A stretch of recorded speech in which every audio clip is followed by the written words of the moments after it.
gather round for the halftime chat. Old friends cracking jokes and talking stats, from life's little games to the greatest plays. Love and the stories from the old glory days.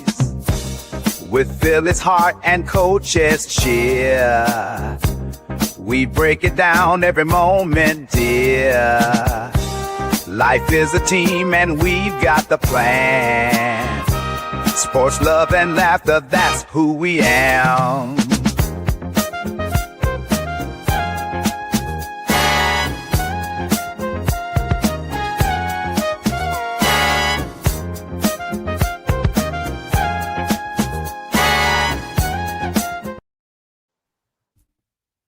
What is going on, everyone? What is going on? And welcome back to another episode of the Halftime Coaching Adjustment Show with my brother, Philly Halftime, and me, Coach Ed.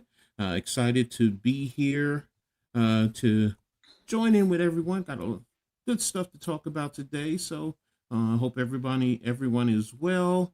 But before I really dive into everything, how you doing today, Halftime? Doing good. How you doing, Coach?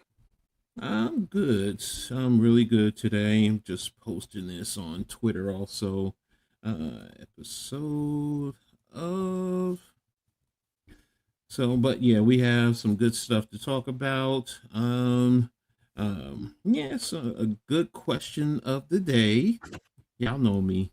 I come up with some doozies for you. I even had that with my family, so... we've been going back and forth since about 9 o'clock this morning with the question of the day that I posed to them.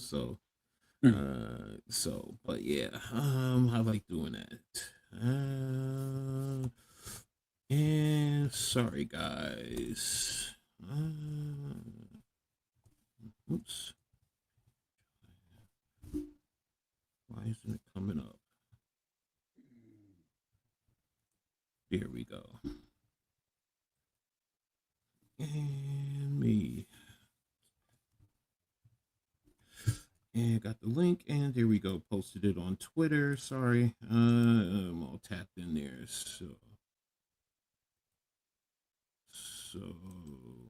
All right. So, let's tap into the chat real quick. What's up, Nick? Playboy, how you doing? I know you love that theme song, man. So, yeah, we back at it. So, got a lot to talk about. They're gonna be playing that in the club. I don't know about that one. I don't know about that one now. Yeah, but I mean, we're too old farts. But I don't know if they're gonna play that in the clubs. There are two. Yeah, one of the versions is for those who using their phone. So it's supposed to be where you can use it on your phone and it comes through better on your phone. And the other one is standard practice on YouTube and all the other platforms. So what's up, GJ DK? Thanks for tapping in, brother. DK's in the building. Make sure you guys know the routine. Hit that like button. Sub up if you haven't already done so. Sub up to Halftime, myself, the Hardcore Sports Network, the Aboriginal Sports Network. All that information is in the description. Appreciate you. It's free. Y'all know the saying. If it's free, it's for me. So definitely helps us grow. So we definitely appreciate you all. So that's all caught up there. And what's going on here? All right, so let's get into the subjects today. So the first one we're going to start with is it's hockey, and it deals. Oops, sorry, wrong subject. Yes, recently the women in Olympics won the gold over Canada. And the men are actually playing tomorrow. So, it's exciting that the women won. Everyone seems to be excited about it. What was your thoughts on it, Halftime? I just like the women got more spunk than the friggin' men do. Like they like hitting and they're fast. And I just like it. I like to see the women play. I'm telling you, like you guys who like Olympics, you'll like to watch the women's hockey team is so cool. And I don't watch a lot of Olympics, but you want to ask me which one I'm watching? I'm telling you now, I'm watching women's hockey. I don't even watch the men's hockey, really. I watch the women's hockey, though. It was so awesome to watch the women win it, and it was good. Yeah, it was. The last second, that one-on-one, I was just like all up in, seeing the replay. Just it was really exciting. And I just really, because this is the time usually that I really get into it when it gets to the Olympics, times like this, the national perspective, one country versus another. But yeah, and then like you said, the women, it just always seems women when they play, they're always a little bit more fundamentally sound, Yep. versus the men. Sorry, fellas, that I just see it that way. What's up, Lindy? Thanks for tapping in, What's up, brother. Lindy? Appreciate you. So and like Nick said, they play physically. So, yeah, that's the thing. So it's good. And of course, because you're coming home with the gold, so that says the United States is the best. What more can you say? So, and Canada, I know, usually has a really, really, really good team. So for the United States to Right. win that, that's a good thing. So, and hopefully the men, we could sweep it, so I mean, rough. Canada is tough. yeah, I know. I mean, most of the guys who play in the NHL, I think, are from Canada too, aren't they? Yes. Yeah, so It's like you Canada. Yeah, a lot of them from Canada, so it's kind of rough. So, do you think it's going to be a close game, or do you think that it might get out of hand? I think it's going to be a close game.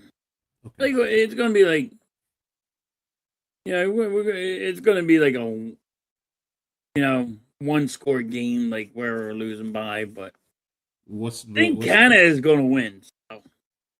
What's Hate the to say it, advantage? but Canada hockey, Canada, the hockey's better. Men's, they're more physical. Okay, so that's the advantage they have over the Americans is Yes. the physical. Let's see. Mike says Canada without Crosby will hurt Canada, or Yes, hurt the Crosby Canadians. being hurt will hurt Canada.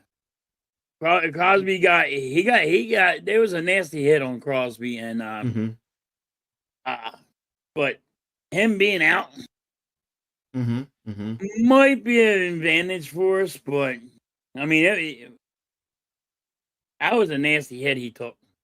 Who has the better goalie? Which one decides they want to step up to the plate? You know what I mean? Like,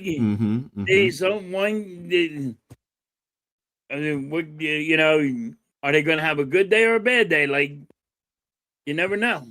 Well, we'll see what happens. So, I'm looking at an article now. It says that Brady Tkachuk said for the U.S. to win the ultimate gold, his teammates will have to take down Canada. Oops, sorry. My whatchamacallit. Yeah, they're hated there. I mean, they're the top dogs. They've been the best for a bunch of years. And the United States hasn't defeated Canada in a best-to-best competition since 1996. Yeah. Wow. We're not winning. I really don't have the U.S. winning it. I have Canada winning it. Yeah, it looks like I think it's going to be like 3-2. Okay. Yeah, but I have Canada winning. Even without Crosby, they're going to win it. Canada is great for hockey. Yeah, no, I get it. So that's understandable. So, but we'll see tomorrow morning for those of you who want to tap in. And follow along. You can definitely do. Halftime has been talking about the women hockey for a while. He's been loving it, Coach. I know you're a bigger fan of the W than the NBA. Yeah, that's true. That's true. So, women's sports, look, look, I've even coached women's football. And Mm. when I coached women's football, the women were much more fundamentally sound. Seriously. They took it seriously and they came out, they took practice They hit serious. harder, man. They hit hard. They come like, you know, you say it's women's sports, but they got that spunk. They got the Mhm. physicality to do it. And you're watching Mhm. them hitting another girl, it's like she ain't lighten up on her at all. And she's like, yo, I'm Mhm. plowing you, and that's it. Mhm. Oh, my medication is coming. All right, so I'm just keep an eye out for that. Have my aide grab it. Okay. All right. Nick says, yeah, the women play with a chip on their shoulder. They have to stop McDonald, and maybe the U.S. has a chance. Okay. I Okay. don't think they're going to be able to stop them. But you're right, Mike. Well, it's something that we definitely have to keep an eye on. So we'll see if we can um, come home with the sweep and the gold medal. So, and you guys now know there's no checking in women's hockey. So, no, I didn't know No, that. but they So, hit each other. yeah. So, I look. I'm not a big hockey enthusiast, so when you talk checking, that's something I'm not really too versed in. But I see hitting. That's all I know. That's all I see. I see hitting out there, and I'm like, ooh, they really are out there hitting, They're still, bringing I it. mean, like, the physicality of the girls is awesome. Hmm. Exactly, exactly. So here we have it. We'll keep an eye out on it tomorrow. So, but now we can move on to baseball. And there's an article I wanted to talk about. Talked a little bit about halftime. Um, I already know he's excited with baseball being here. So, Oh, um, yes. Thank God baseball's back. yeah, I know, bro. You love it. So, and where I'm actually is got the it? game on right now. Phillies are Yeah, losing 1-0. I think the last I saw, the Yankees were up 8-2. Is it on TV? Yeah, they're taking on Detroit. I can't even stand the name Detroit right now. I even have to deal with it with my family. But here we go. Buster Olney, he talks about here you go. He breaks down every position. This time he's talking about second baseman. So, and who he has at number one is Ketel Marte of the Arizona Diamondbacks. Um, then he has Nico Horner at number two, Jazz Chisholm, number three from the Yankees, Okay. Bryce Terang from the Milwaukee Brewers, I agree Brendan with that one. Donovan, Seattle Mariners, Gleyber Okay. Torres, Detroit, Xavier Edwards, Miami Marlins, Marcus Simeon from the Mets, Bryson Scott from the Phillies, and Ernie Clement from the Toronto Blue Jays. Now that's the See, top I 10. now I know it's only one person's opinion, but Mm-hmm. Mm-hmm. my thing with Stott is he just looking at his defense, his outfielding, and not looking at his bat? Well, But as Stott is his bat has been horrible. I well, mean, I would have to drop him down because of his eh, bat. there you go. I mean, first of all, the opening statement tells me everything I need to know. If the Phillies had signed Bichette, he would be playing second base and Stott would be at third base. Right. Now he says he will hit for some power and steal some bases. He had 24 last year, but he struggles against lefties with an acute. His struggles his struggles against lefties were acute last year.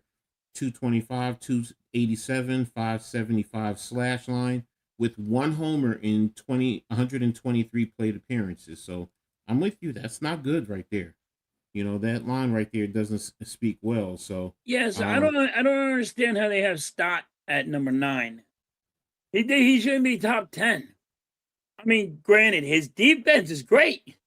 He's got like a Gold Glove, but your bat has to drop you down somewhere because he can't hit. I mean, he's hitting, coach. He's batting like 8th in our lineup. And we know why he bats 8th in our lineup? Because he can't hit the damn ball. Well, let's take a look at some of the honorable mentions. I mean, Jose Altuve, as much as we hate him in Yankees world, he's always been a good second baseman. No, he's a good second baseman. And it says Houston is obviously well aware of his defensive issues at second base, which is why they tried him at left field. But Altuve can still do damage offensively, 26 homers and an adjusted OPS of 112. So, like, the issue is going to be his fielding. So, but you have Luis Arraez, Jackson Holiday, Brandon Lowe. I mean, Luke Keishal, Ozzy Abides, Chad Midroth. I mean, any of those guys you think should be in the top 10 over Stott? Yeah. You can pick. Like, I would say the top 10 would be the one. I'm saying he should drop down to at least 13, 14. His bat is so bad, coach. It's like, and if you're looking at best second baseman, his bat's horrible. It's just ridiculous. Like, you know what you're getting from Stott. He's swinging at everything. He will always, and if he hits it into a double play. And that's the issue with Stott. Yeah, that's the issue. Yeah, that's an issue. Nick says halftime is itching to see Rob manage the Phillies all winter. My new crap emoji is Bryce Harper halftime. Ooh, you know what? The way he's been acting, Mike, about, oh my God, you had to keep this shit in house. You shouldn't say nothing to the media. Harper, you sucked last year. Let's just call it what it is. And he ain't getting through to you in the damn friggin' in the locker room. So guess what? He took it out to the media because you were ass and you didn't want to. You don't think people should talk to you like that. It don't help build my confidence. I mean, you're right, Mike. I get what you're saying. Bryce Harper's feelings gets hurt, and he's like, "Oh well, that don't build my confidence up. That don't help me play ball." You know what job you're able to play ball, Harper? Your paycheck. The $300 million paycheck can always keep you going. Give me $300 million. I'll do whatever you guys want me to do. Dude, I'll let you punch me in my face for that much. Exactly. All day long, all day strong. That's what Arcul says. Stout's average, 257 average, batting average. You have been screaming about get you a hit, and he never does. It's been dreadful the last 2 years. Altuve was playing left field last year. I heard he was moving around. What's up, my brother Blaze? How you doing, man? So I know it's now, but second base, give me Ryan Sandberg and Jose Lind and Johnny Ray from the Pirates old school. Okay, with you. But again, Blaze, that's just an article from on ESPN that was written by Buster Olney. So that's why we were just talking about it. He gave his top 10 with some honorable mentions. So that's why we're talking about it. So this is what's happening, Coach. You're going to be right, because there's going to be fans out there that read this article and say, "Oh my God, they got him top 9, and he shouldn't be top 9. He just shouldn't be in the top 10." But that's why these articles are always 13 to 14 top. Like, if you even want to drop him lower, I'm okay, because his bat is the problem. What's up, NYG? Thanks for tapping in. See, that's why it's good having these discussions, man. So So trade Harper to Pittsburgh and give him a bag of chips. You ain't getting Harper, damn it. What you would call it, say give him a hot dog. So we were talking about hot dogs earlier. So what about Buster Hemi and sorry. But again, and when we take a look at, from my perspective in covering New York, you have Jazz Chisholm. Based on his production, his war ESPN, Paul Hambikaitis says he believes his contract value as a free agent will look like around $80 million over 2 years, 140 over 4. But Chisholm probably needs to balance his home road splits to draw heightened interest from teams other than the Yankees. And these were his numbers. In Yankee Stadium, 277, 364, 528 for 150. What's that, WAR? And the other parts, he was 207, 299, 432 with a 101. So it pays off. So Chasm is a good player. I mean, I definitely like his play. He's in a good spot. I would agree with his spot that he put him in. Yeah, 3. I don't have no problem with all his other spots except Sty. And I'm the Philly fan here. I'm just gonna tell you what it is. But I like everybody else. I think everybody else is a good fit where they have them. Torres was with the Yankees, so accepting a 1-year qualifying offer from Detroit is a strong indication he knows he needs a strong offensive performance to set him. That's always been the issue with Torres, his offense. I have to admit that when he was with the Yankees, that was always the biggest issue. We wanted him to do more. His fielding was never the issue, never. So, but there you go. That's going to be the thing about Gleyber Torres. So, and I think if he can produce offensively, you might see his ranking move up. I really think that because he does have the tools. He really does, man. I remember one season he was, it just seemed like he was always hitting it out of the ballpark, and Yankees fans were ecstatic. But, but there you have it. And of course, Marcus Semien, as much as I can't stand the Mets, he's still a high-end defender and now part of Stearns' effort to improve the Mets' run production, even at age 35, but the Rangers made him available for a trade largely because of the decline of his offense the past 2 seasons. So 126 OPS, 103 OPS, and 97. So it is the decline. So I know Arku can talk to that. Yeah. I don't think his where he has his rankings ain't too bad. I wouldn't have him that high either, but he should. But he's a top 10 player. You know what I mean? I'm just saying, Stott, I don't think he's a top 10 player. No, I hear you. As second baseman's right now. To be honest with you, if you had told me Altuve was up there, then I would have been fine with that. And, like when you told me when you said this right before we started here that he was top 9, I was like, get the fuck out of here! No way, nobody got him top 9. He can't hit the damn ball. Yeah, that's where he had. What you mean? Like as soon as you just told me, I'm like, there's no way. Where are they watching? When I see things like this, it's not just where a person is ranked. Just like I was talking with you guys about the Sixers, it's the things that the people that are around him also. So sometimes you might also be moved up because people around you are just that much worse. So, right. But again, Altuve, I was like, okay, well, Altuve is there, and why he didn't get moved in? Because he's a known player. And you know what he can do. So, but again, I don't know. So we'll see what happens. So, but yeah, that's it on baseball. I mean, as far as excitement, yeah, I'm excited too. Chaz Chisholm was 3rd. Fucker. Yeah, I'll bring it back up for you, NYG, just so you can see it.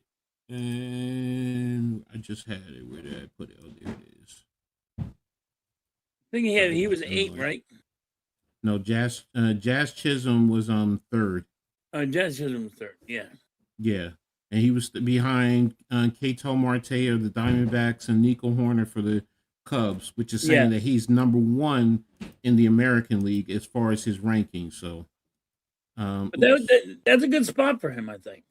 yeah, but I'm not again, putting like, him at 2. no, I ain't moving him at 1. I think but that's again, a great spot for him. his point on the splits is very accurate right there. You know, if he's hitting better at home than he is on the road, so he needs to produce, and Right. you know, and see where it goes, because his argument is that he's at a value of $40 million a year. You know, so and that's what he would get on the open market. I don't think he can get it with the Yankees right now. They have way too many other guys. So, and let me get caught up in. Hold on, let me see the rest of the chat. I'm very excited for the Pirates this year. Okay. I heard that Vic should be excited. The Pirates fans should be excited. They made some good moves. He said Jism. Hi. What's up, Mitch? I know halftime can exaggerate sometimes, Coach, but he's right about stop. No, I take you all are saying it, so I didn't say pause. You know, this is a no pause zone. Not the pause here. So, but I'm excited about the season 2. Also, yes, the Yankees are running it back with a lot of other guys, but you know, when you take a look at what they did last year, even without Garrett Cole and some of their other pitchers, if those guys come back and be more, you know, at least be, you know, 75 to 80%, the Yankees ended up tied for the overall best record in the American League. So, you know, if you have those other guys who can come in and help you, it really says that they have a good chance of making it. So, we'll see though. Everyone has, yeah, we know that. We know, especially with that left field porch, NYG.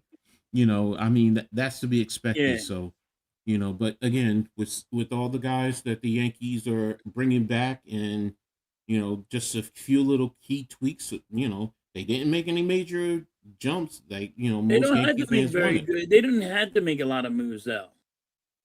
I No, mean, if Yankees need pitching, yes, they need bullpen help. Exactly. You know, exactly that, and you know that's going to be the key. But what do they do during the season to help that bullpen? Are they going to be forced to make a trade, or can that bullpen step up? So I think they're going to have to be forced to make a trade, but be decent again. Going to PNC Bank is such an amazing experience. You wish you all could watch a game there at least once. So, hey, you never know. I know there's one guy who's going around to every stadium or making his way around. So, and I've heard that, you know, I will say this: going to a baseball game is definitely much better than watching it over TV. The first time I went to Yankee Stadium, still remember it. It was a game against the Chicago White Sox, and it was a night game. And I still to this day remember the female who got up on the visiting side dugout and was dancing and just took everything off the top off. And everyone is going crazy. You know, the guys were like, yes. And even some of the women were like, craziest thing. Like, even in like Philly, you going to a game is better than than watching on TV. Yes. More exciting. Like, my wife cannot go. My wife doesn't like baseball. Friends halftime don't like baseball. But she will go to the game and enjoy herself to the game and like it. Know what's going on. She understands it, and it's like she has more fun going to a game than it is to watch it on TV. She thinks it's boring watching on TV. But more fun there. It is, and it's more fun. You see the excitement. You see the way you actually see the whole field, so you can see a lot more that's going on, and it really clicks a little bit more sometimes.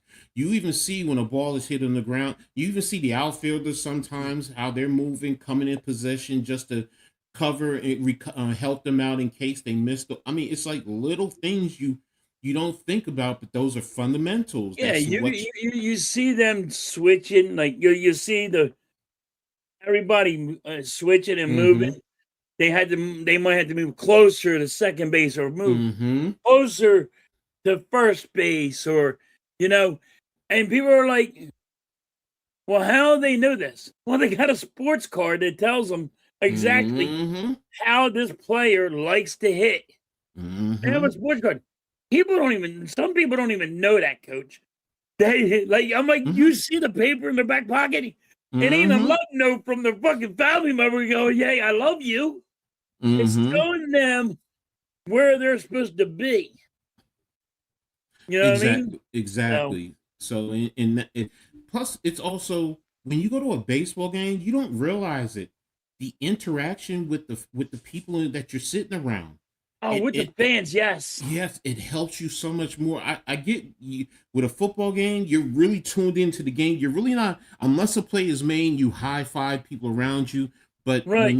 when you're at a baseball game and you have someone, a senior guy who's been going for years, and he starts talking to you and he's telling you, look, this is what's going to happen. You know, the score, what's going on, the inning, just every little thing is like, ooh, yes, it's yes, and Yes, like but you like, said, yeah, and like you said, the reaction of the fans yes. when they next to you Mm-hmm. or around, they are having nice conversations and all. Yes. Like I always say, Eagles fans, don't take your kids to the Eagles game. Take it to a Phillies game. Mm-hmm. If you take Mm-hmm. it to a Phillies game, everybody is lovable. When they Exactly. get to football, it's a different thing. Yeah, it is. It is. It But they're is. like the same guy that was, rougher watching the Eagles game is all like nice and cuddly bear, like, and Mm-hmm. they're all nice people. They're great. And then But like going he to a says Phillies it. game is awesome.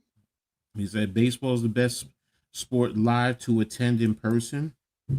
And he talks about being cheaper in comparison to the other sports. Yeah, I don't know. I think it Yankee has right. State. It has raisin since you know. Yeah, the last time I I went, mean, now the oh, standing rooms what $100, yeah, fifty that's what I'm dollars or something. hearing. Yeah, Just to stand. it used to be Ain't $5. standing nowhere. I'm too fat. Too fat. Old. My knees hurt. My back hurts. I'm old. Damn it. I See, ain't Blaze standing even said it. nowhere. Yep, Blaze said it. He's like when he was younger, he's one of the fans that got the program, kept the score. Yeah. Yeah. So I and remember then the back in thing the is, day, you used to sit there, you get a program, you jot your own score down. mm-hmm, How you had it, the hits, and what people did. how far a player advanced. I even love the strike calls when you have the K for a strikeout swinging, Yep. and then the upside down backwards K for a called strike. I was just like, oh, that's so deep. But yeah, and then you take these home and you say those are real momentums when you take them home. You So, used to take them home. I used to save them. mm-hmm, mm-hmm. Yeah, he did that with his dad too. Yeah, so yeah, you save them, and I was talking to this one old time baseball guy. This was back in what 98, and he was probably in his mid to late 60s, and he had stuff from when he was a kid with his dad, and he was going up to Yankee Stadium and then up to Boston for games, and he pulled out car and loads of them, and he's like, yeah, I went to this game, I did this, I kept it, and I'm just like, oh wow, it's a deep thing. So yeah, baseball fans, through the course of time they really get into it. So um it's interesting here. I'm just looking at the Yankees. They're up I'm 10 to just watching. 2. I'm just looking at the Phillies right now getting Yeah, their ass kicked. Yankees are up 10 to 2 in the 7th, and Rhinos are winning 3-0.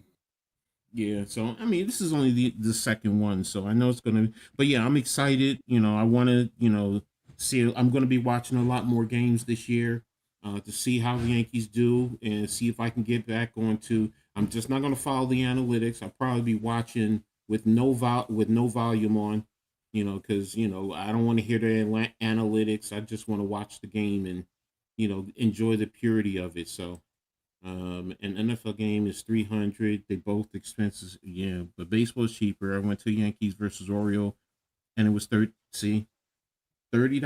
Now you're talking. Now you're talking. See Yeah. yeah, that's good. So I remember when the Yankees in '96, when they were going to the World Series, during that playoff run, I was there every game except for the World Series, and I was sitting all of upper decks, down behind the bench, behind the pitcher's mound. I hate behind. I mean behind the catcher. Sorry, I hate that spot. I know some people love it. I hate it. I'm just like, nah. My brother got to go to the Phillies and Toronto game. Mm. Not in Toronto when it was here. Mm-hmm. And freaking then he lost in Toronto. Mm-hmm. Man, did he hate Mitch Williams? He used to love him, but then when he lost, then he freaking hated him. Oh, yeah, dude. Mitch Williams was just he was too wild. That's why they called him Wild Thing. Yeah, I know. You didn't know, yo, coach. The batter was scared to get hit with the ball. I'm like, dude, he's throwing 90, 100 miles an hour, but he's going to hit me. He can't keep control of it. That reminded me of that was Kruk. That one time where he switched sides because who was he going up against? Was it Randy Johnson? I think it was in an All-Star game, and he switched the other side and turned his helmet around because oh yeah, because of the earpiece. Yeah, and he turned the helmet around like this. Yeah, because they said he wasn't allowed to change helmets. So he said, "Wait, I'll put it behind it like this. I still got it." Exactly. I remember that. Yeah, so I was just like, yeah, Randy Johnson was, but he had great control. Oh, he missed him. Wow. I missed the tag there. Sorry. But yeah.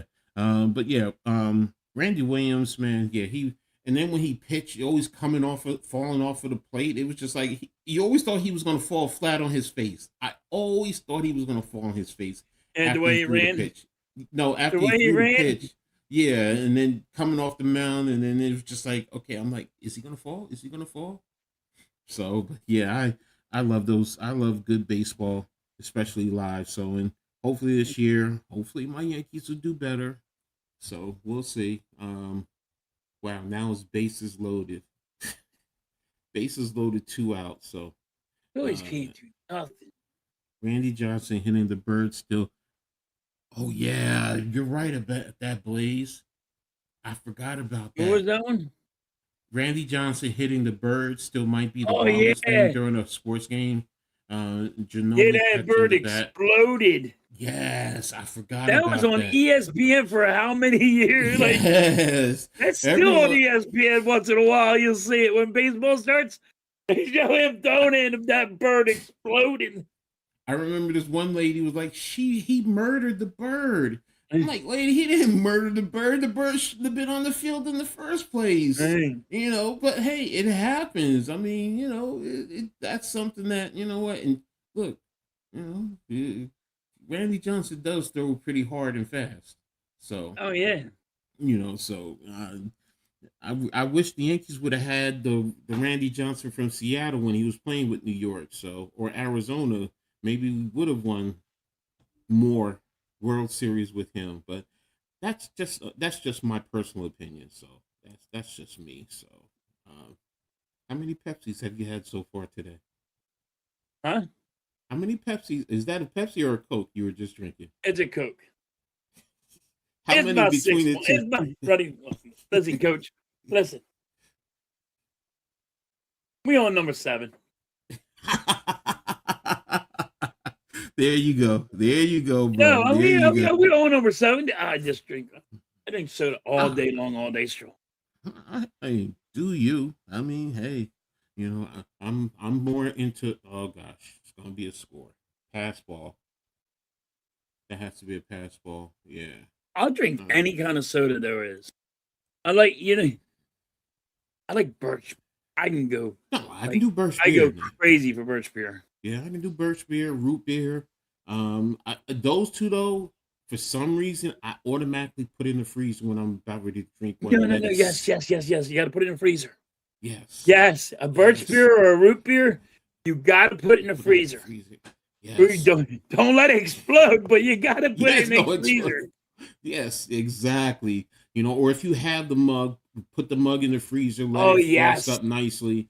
So Arku says normal Coke halftime. Normal Coke. Okay. Normal Coke. I'm not on no Coke. No, not the other Coke. No. We don't need to be on the other Coke. No. I'm already fired up. We don't need no more of that. We don't need that. Exactly. What's up, John Z? Thanks for tapping in. Appreciate you, man. Halftime about 5 sodas when I met him. Had about 5 sodas when you met him. Okay. There you go. Like they went out to eat, Nick and Mitch. I met them at a sushi restaurant, which I don't eat the shit. So I drank some soda and bullshit with them. Exactly. I remember that. No, Arku, yeah, you're right. The slushy, yeah, you get it cold enough and it starts to get yeah. That's how you have to have it, Arku. You're right. Yeah. Just where it got a little bit of crunch to it. Darryl Strawberry, Dwight Gooden got all that other kind of Coke. Yeah, that's true. That's true. You're right on that one. Yes. Yeah, I remember that, man. That team, man, they were. If those two had a stayed straight, I really think that team probably would have won more World Series. They just seem to have it. Keith Hernandez, Gary Carter, all those guys. It was just. I really thought they were headed, and it just went downhill from there. And I mean, I'm glad we had Strawberry and Gooden on the Yankees when we won some World Series. So, but yeah, I think I did back in the '80s. I thought the Mets were headed in the right direction, and it's kind of ironic. We kill a lot of teams for X amount of years not winning another championship after winning one.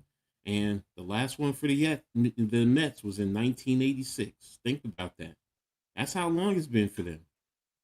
So, yeah, I think they're better. To be honest with you, Mets look good too this year. I know. I think they're going to win our division. I don't want to hear it because I don't want to hear it because as much as I can't stand the Mets. They're like Boston to me. They're below Boston. They're like the annoying little brother. Yes, that's who they are for me. Yes. So I hear a lot of people. I hear a lot of Yankee fans say they're the annoying little brother. That's how they say it to them. Yeah, it's just the annoying little freaking kid. They're the type where mom used to say, "Take your brother or your sister with you." To it's like I don't want to bring them. Yeah, that's them. So but we'll see what happens this year. So, and I'm with you. I do think they have a good chance of winning the division, and if things go right, they might be able to push the Dodgers, if not take the Dodgers. So we'll see. Let me see. What's any update? Yankees are out of the inning now, so okay. The Yankees Phillies. What's the score with the Phillies? 3-0. 3-0? Wow. Phillies can't do shit.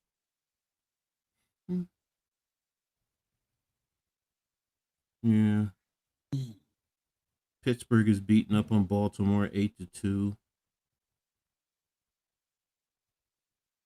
They got Nick Castellanos they showed Nick Castellanos playing. He's playing first base. For the Padres? Okay. Did he ever play I think that's where he went. The Padres? Yeah, he went to the Padres. Yeah, he's playing first base. He was playing first base. He made a diving catch. And now he can't play right field. So he had like this diving catch. Okay. Who you got in the early Final Four today? Arizona, Houston, Duke, or Michigan? Haven't really been following, but I'm gonna say Houston is gonna win, and I think Duke will win. Sorry, You say Mitch. Michigan? Or Yeah. Duke? No, they're 2 games. It's Arizona is playing Houston, so I think Houston is going to take Arizona, and Duke is playing Michigan, and I think Duke will take Michigan. That's college basketball, right? Yeah, college basketball. Yeah, I got Duke on Michigan. Yeah. I don't know about Houston or Arizona though. Yeah, no. Houston is Hey man, I spunky. want me a freaking college basketball with With the that. bracket. There's the what is it? The pyramid who you got Yeah, the and bracket winning the tournament final. things. Yeah, the I bracket tournament. actually won that in there. Okay. I had Mitch. I'm like, yo, Mitch, who's about this? And he wouldn't tell me. I'm like, fuck you then. I had to do it my own. Hey, there you go. So, yeah, I'm not good with those tournament brackets. I mean, I used to do it just for the fun of it. We do it for work. We do those brackets, just fuck around kind of brackets. Mm-hmm. I'll be talking about that on Wednesday, Dan. On Heart of the City. So, NYG, I know you happy your boy is UNC won. So, he's a Carolina fan. So, Carmelo. Hey, look, it wouldn't surprise me if Carmelo convinces Keon to transfer out after the year. So we'll see. So halftime pick Michigan. That'll make Mitch happy. Duke is better than think it's Michigan. Duke. We both think it's Duke. Duke is better than Michigan. So we'll see today. So, but it's going to be interesting. So, but let's get to the question of the day.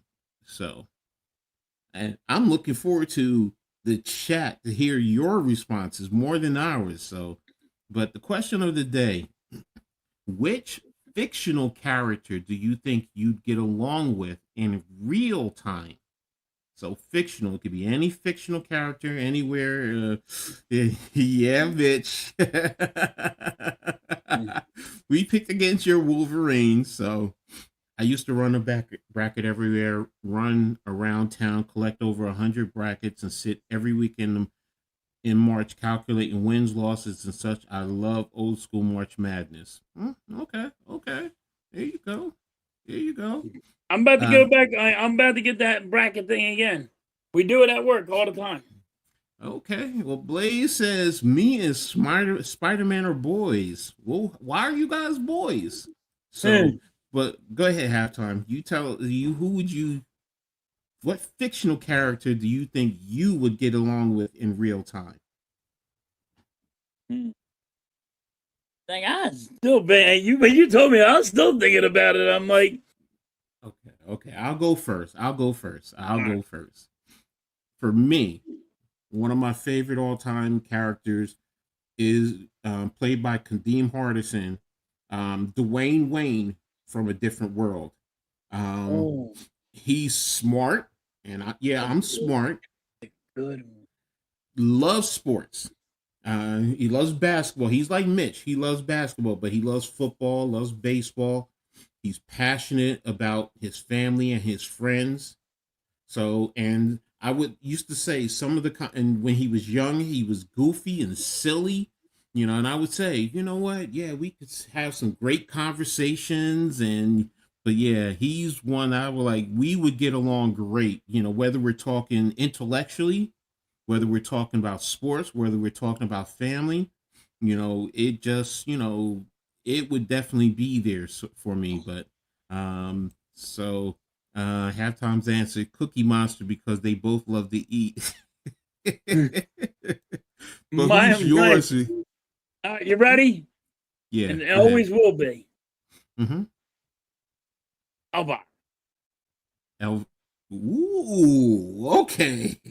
she said I would be around. Elbar would be she'd be my right hand woman right there. You can make me a vampire. I'll play people. I like to eat. I like to eat a lot. Mm-hmm. Yeah, we know why. Yeah, she wants to eat. I can eat too. Elbar. just Yes, yes. All I right, don't Vic, know you said anybody never got a Iron Man. motorboat, but I surely will go with it. Yes. Vic, why would you pick Iron Man? So, give us the reason why. I want to play Bill on one of them. On one of them, yeah. This white man can just take that. Yeah, okay. Wants to bury his face. Yeah, exactly. Yes, yes, that's What how I want to do it. Like one Miss more? Halftime looked at me, she goes, "Man," exactly. She goes, she always says, "You blush when you see her on TV. You like her that much." I'm like, "But you be gone." She knows it too. She's like, "You ain't right." Yeah, so I get it, bro. I get it. I understand. Yeah, How you know. you? Elvira was the shit back in. Oh, of course, still is. See her Still now, she's is. still hot. You Yeah, see her now, she's still hot. yeah. I saw her on she was on a Me TV show. They were doing an episode and she was on there. I was just like, "Ooh, wow, she still got it going on." She does too. She's older, but you know what? She don't look it. So, and it was her. It wasn't someone else, in her place. It was actually her. I would say Rocky Balboa was just a nice guy to everyone. Rocky Balboa was a good one. I like that, A because good one. the adversity that he always goes through and ends up, on the other side. I still remember, like you said, being nice and the passion he had for Nikki when Nikki passed away, his manager. You know another Yeah, one is MacGyver. yeah, crafty. That dude man came up with fucking bubble gum and freaking duct tape and make a bomb. Mm-hmm. I'm like, yeah, if I could do that, that'd be awesome. Okay, Vic, then you just won me with that one. Yeah, I love me some burgers. Don't get me wrong. Yeah, I'm with you. Oh Burgers, yeah. cheeseburgers, burger. Yeah, you're right. Yeah. You want to call me the Black Wimpy? Call me the Black Wimpy. Yeah, I will definitely love eating burgers, man. What was it saying? I gladly pay you Tuesday for a hamburger today. Yes. So yes, I'm with you. So That was Popeye, right? yeah, that was Popeye. Mr. Krabs, he loves money. Don't get me wrong, everybody appreciates Everybody loves money. money, I wouldn't be like Mr. Krabs though. but I don't love money to that extent that you would probably sell your soul to the devil. I'm No, I that think and people think I'm crazy sometimes. I think money is the root of all evil. it is. Like It is. you can lose you will stop talking to your brother over money. Mm-hmm. You Mm-hmm. will you will get divorced over your wife over money. Mm-hmm. You know what I mean? Mm-hmm. So I think money's the root of all evil. Yes, money makes the world go round, but it's also evil. Like your loved ones will be separated from you, and you'll never talk to them again over money. Yeah, Mitch, we know why. We're not going to say it though, out of respect. We're not going to say it, but I will say this: if you kept the old barter system in place, you wouldn't. I'm going to be brutally honest. I don't think you would have as much crime as you do nowadays. Say that You again. really the barter system. Oh yeah. Where you would barter trades. Yes. If you were a carpenter, you would build something for someone. If they did Right. whatever, I think your crime index, and say I'm wrong if you want, but I think it would be down. It would be less. So, but that's me. Oh, But here's yes, one. if you had the bar, yes, because everybody would be doing it that way. They would trade, they Exactly. would borrow, they would work for it, whatever they had to do, instead of giving them money. If you're into adventure, Blaze, I'm with you on that one. I'm with you on that. Indiana Jones with his adventures, Indiana Jones and the Temple of Doom. I mean, yeah, that the if you were into adventures, yes. So But if you're also a little silly and goofy, shoot, I'll go back old school. Put me on Gilligan's Island with Ginger and Marianne. Oh yeah, yeah. Yeah. You put me on You put me on an island with them two girls. Yeah. Yeah. Yeah. And I'm gonna be honest. I've knocked the skipper out, the professor out. Yeah. Mr. Howell, you have your wife. You wouldn't have to worry about that. There were like three. I'll be thinking on. Listen, I wouldn't even take the old lady out. I'll be like, yo, you can stay here with me. All three of you women. I'll take all three of you on. Wonder Woman. Ooh, yes. From Linda Carter. Yes. Great. Ooh, yes. I used to love when she was her regular self, and then she would start turning, and just like ooh, and did that spin? Yes, doing that spin, and they come into that suit, and you're like, ooh, yeah. I was one of them little teens. Yeah, I admit it. I was just like, yeah. Yes. I just want to see her some Wonder Woman, boom, and just turn and I'm like, look, she broke the handcuffs, damn it. Yeah. I'm not too much into Ashley Judd. I'm really not. I'll be honest with you, Nick. I'm not. If you want to say, let me see. What's her name from Pretty Woman? What's her name? Why am I forgetting her name? Oh, the red-headed chick. Yeah. Why am I forgetting her name? I always forget her name. With Richard Gere. Damn. Yeah, Richard Gere was in it. And she was the prostitute. Yes, man. When I saw that, yeah, because my girl, at the time, she was like, come on, let's watch this, and I was just like, Pretty Woman. That's a girl. She was also in Julia Roberts. Yes, thank you, Blaze. Yeah. What you call it? Up yours halftime. Elvira and Dolly Parton in a threesome. Yeah. Ooh. You watched Dolly Parton in the little whorehouse in Texas? Oh yeah. Julia Roberts. You give me all freaking yeah. Julia Roberts and them lips. Oh yes. Oh yes. But yeah, in that movie, man, like I was saying, at first I didn't want to watch it because of the title. I'm not gonna lie.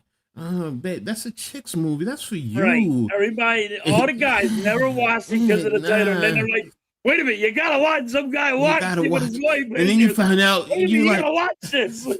Then you find out, oh, wait a minute, she's a prostitute. Wait a minute. Oh, wait a minute. Oh, wait a minute. And she looked at me. She turned to the side and she looked at me. You getting really excited about that? I'm like, yes.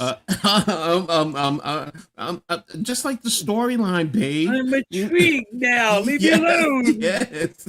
You wanted me to watch this, damn it. Look, in the way she was driving the car and she knew how to work the stick shift. Yep. Yeah, she knew how to work the stick shift, all right. She knew how to work the stick shift. Yeah. I played Baba Bongos with Dolly and Ivor. Yeah, I feel you, Blaze, on that one. Yeah, but yeah, Julie Roberts and Pretty Woman. Yeah, that was it, man. So, but yeah, y'all getting this some good conversation, ones that have conversations with and have conversations with and get along with very well. So, I like these. Yeah, I brought the women out. I can't.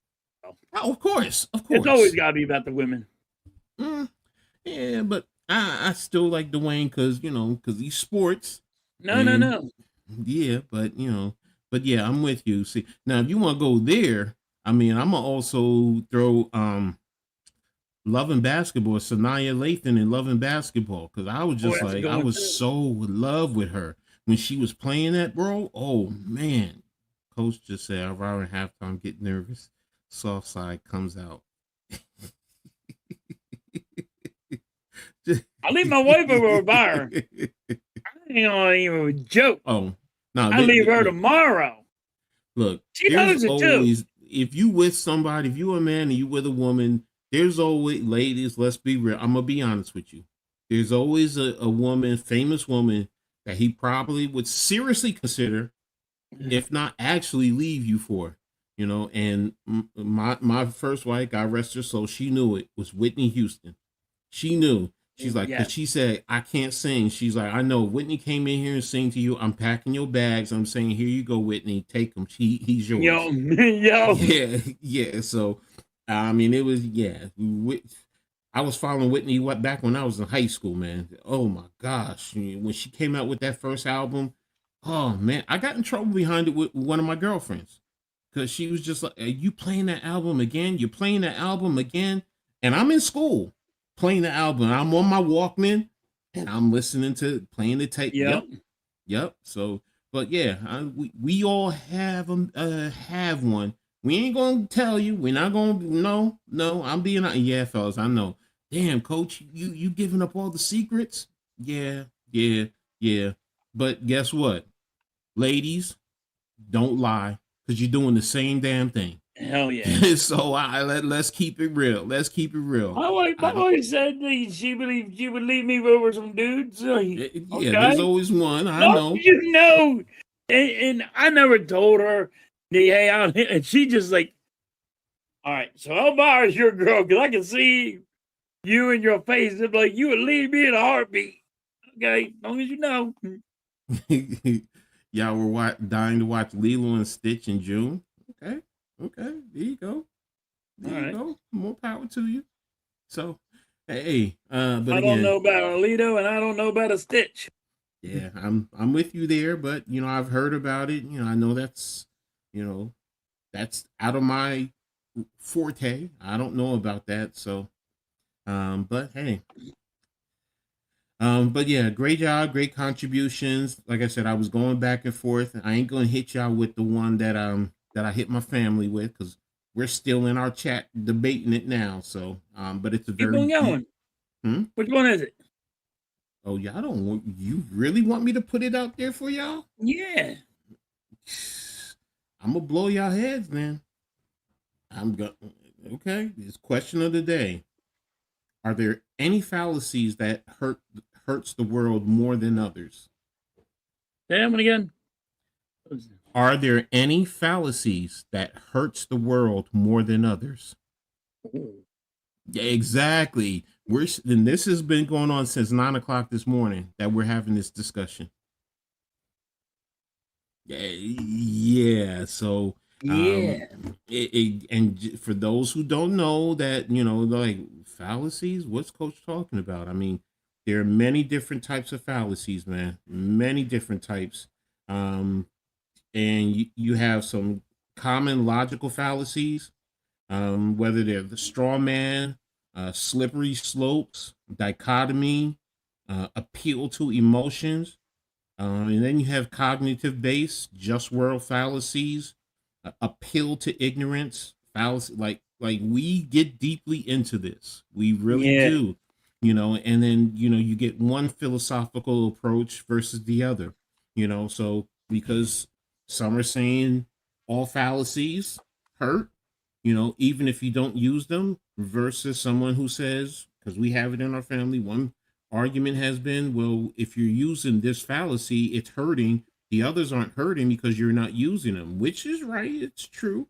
But, which argument, are there any that hurt more than others? And that's why I said it's a deep, deep conversational piece that, what? I'm telling you right now, y'all want to answer it? Go right ahead. One last one. I got a sweet tooth, so let me hang out with Willy Wonka, but for a butt at the factory. No snowberries for me though. Willy Wonka and the Chocolate Factory. I got another one for you. If you went place to go in there, then guess what I'm doing with? Where? I'm going with Richard Pryor when he was the billionaire, the millionaire, and he had to spend all that money. He had to spend all that money. Yeah, with that dude any given day, man, you would have spent all that money. Yeah. Well, I'm glad you said that too. If you had $1 billion, do you think you would ever be broke? If I had $1 billion, would I ever be broke? No. Okay. You know why, Coach? And people are looking at me, and this is going to be the serious truth. As a man right now, as a working man, I would never be, if I had $5 million, I would never be broke because I know how to live on my means. I know how to live poor. I know how to live. I don't have to spend all my money and all fancy cars and all that. I wouldn't, showboat the money. Even if I have $1 billion, I wouldn't be doing that because I know how to live on my means. I know how to live. I don't have to have that $20 million house. You know what I mean? I don't have to have that mansion. I don't have to have those fancy cars and all that. I would just be retired and not do nothing. But here's the thing, because I pose that question. I've thought about that question. When you get the Powerball or whatever close to everybody like does. if you win it, what would you do? And it's like, the first thing I say is, okay, well, you got to look at family. So you're gonna give family some of that money, so it's coming off. So it's like, well, how much would you give each person? Like I already said, my parents, they have unlimited, so they just tell me what they want, and I'm gonna go get it for them and whatever. You want a house? I'm gonna get you a house. You want to go take a trip around the world? I got you. I'm not giving them money. I'm taking care of them. Like Right. my siblings, I'm like, okay, well, I got Cedric, Derek, Matthew. Yeah, I got 3 brothers, 1 biological sister, and a stepsister. Then I got my daughters. Then I got my granddaughter. Then it's like, okay, and if I give them X amount, then I got my nieces and nephews. So and I'm talking, so, and this ain't even secondary. This is just immediate. So it's like, damn, first of all, how much do you give them? Then after that, I'm going to look at, like you said, because, I'm going to do investments because I want passive income coming along. Because, look, you know what? Yeah, you may have that money, but, me, I'm not living above my means, but it's You ready like, for this one, Coach? I couldn't do it that way. Because of this, I have 5 brothers. I got 1 sister. They all got kids. I got it. Ready for this one? Nieces and nephews. I'm at 38. See? But that's my point. That's 38 nieces and nephews. They got 2, they got 3. Like, so it goes into how much you get, how much you like get. how much you gonna blow? Are you going to give your brothers and family sisters all the month, that 1 month, and say you pay your nieces and nephews? Because I went through this. I'm like, all right, do I just tell them I'm gonna give you XYZ a month? Like if I got $1 billion, if I say I'm gonna give each of you $100 million, all right, y'all do whatever, or $50 million, whatever. Y'all do whatever you want. Take care of your family. I'm not taking care of your family. Don't come back to me and ask me for any more money. And then from there, I'm living my life, taking care. Well, you can do that. You can do that. You take $5 million and say, here's $50 million. Here's $10 million each. And say, here, call it a day.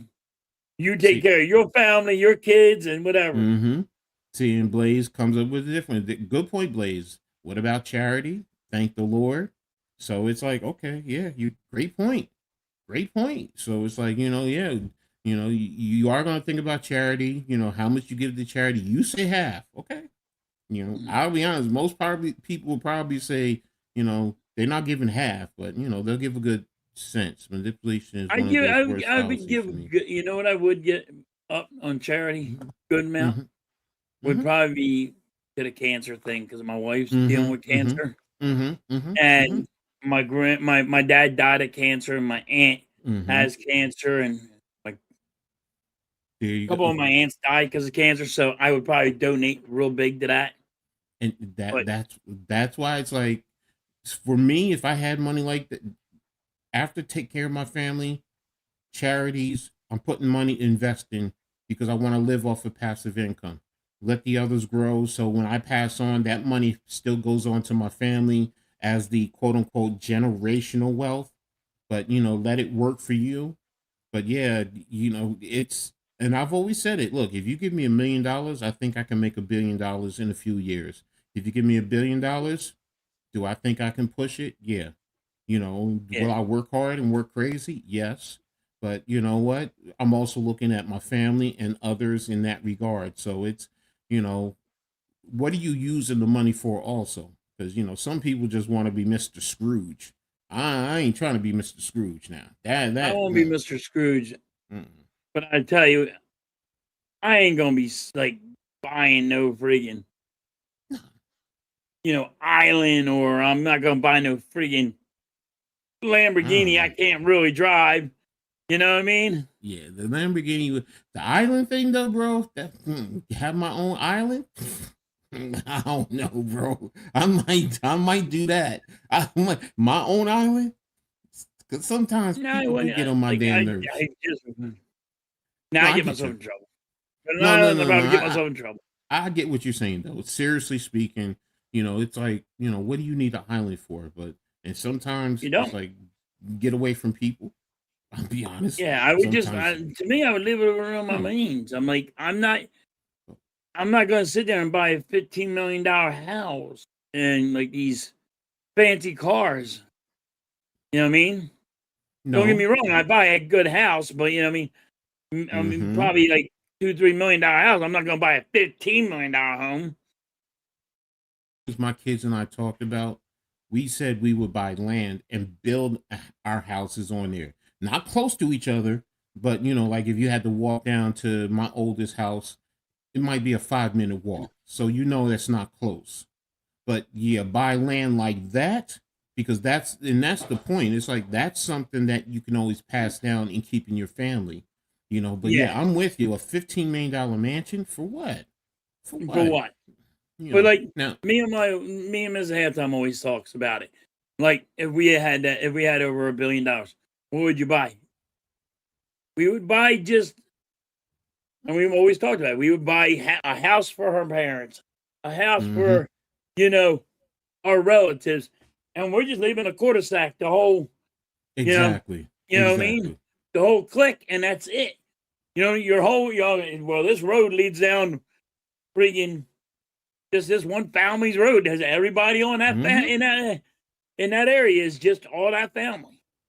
And that's what we would buy, like a cul-de-sac, like just house, 20 houses, whatever it takes. But see, that like you said, that's not living above your means. That's living within your means. But that's also helping to take care of family. And that's the point. Well, you're taking care of family too. You got their houses, you got their pools, you got whatever you know what I mean? And that's what I would do. I really would. I forget you build pools. I mean, I don't care about a pool no more. Huh? I mean, I probably have a house without a pool. I'm probably one of those fools. I'm like, jacuzzi is fine. I would not have a pool. I'm a pool guy, and I wouldn't have a pool. Oh, okay.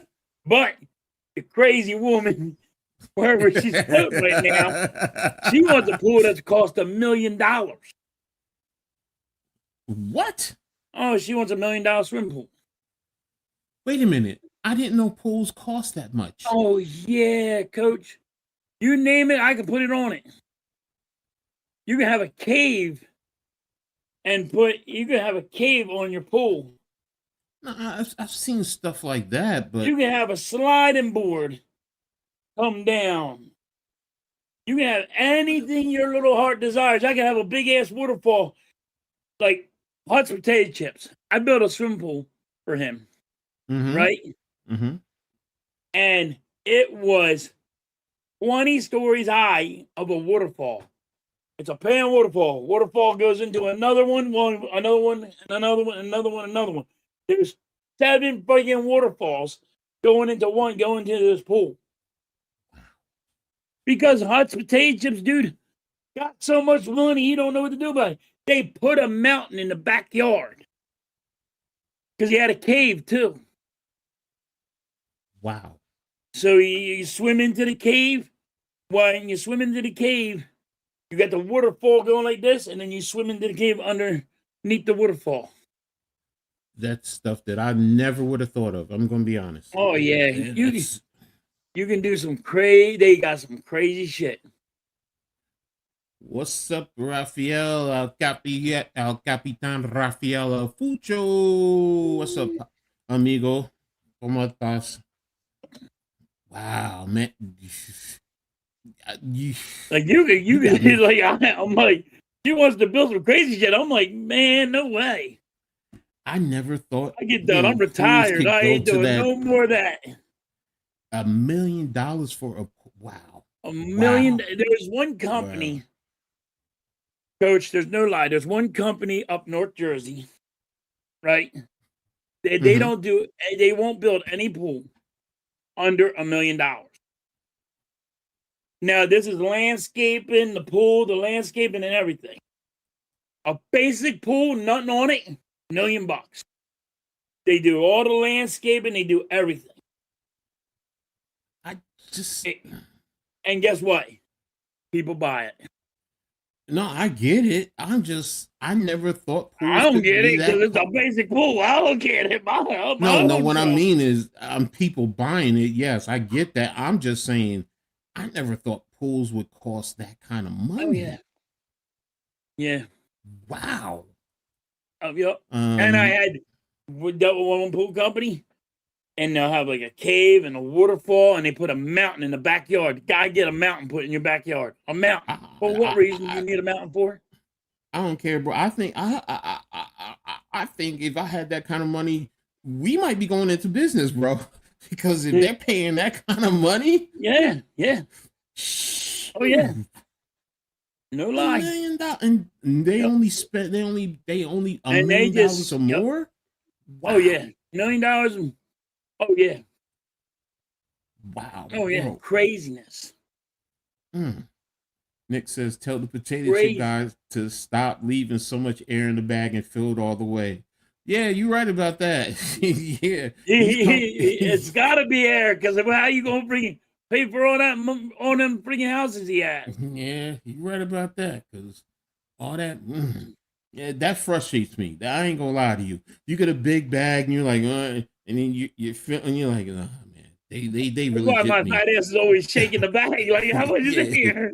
It's only a third fill. It's only a third full, man. Come on. Yeah, man. It's not even halfway filled. Nah. I'm just like, come on, man. Fill it right. When we grew up as kids, even the quarter chips were at least filled 2/3 of the way up, at least, man. And now are you serious? And you paying XYZ nowadays for a bag? Nah, bro. Nah. You know what? I'll make my own damn chips. And I do that with my granddaughter sometimes. We'll slice the potatoes. And we'll fry them up, put a little bit of salt on there, and she loves it. The money y'all making, but man. Speaking of chips, did you reach your hand in the can of Pringles and dump them out to get? Did you dump them out to get? Oh, or dump them out to get to them? Nah, I always reach my hands in. Because, you know, if you dump them out and you don't eat them all, then you got to try and put them back all in. I always reach my damn fat hands in there. I just reach my hand. Now, even a bag of chips, I reach my hand in. I don't dump them out. Now, if you want to say I dump out some and eat those and leave the rest, okay. But overall, nah, bro. Not me. I'm not dumping them all out. So, not me. That's me. So, but my kids, I dump them out. That's different. But my kids only get so much a little portion, and then if they want more, then they'll get what you know.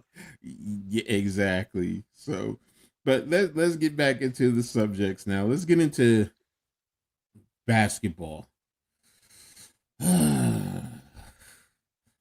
Both our teams, the Sixers and the Knicks, coming back from All-Star break and took an L.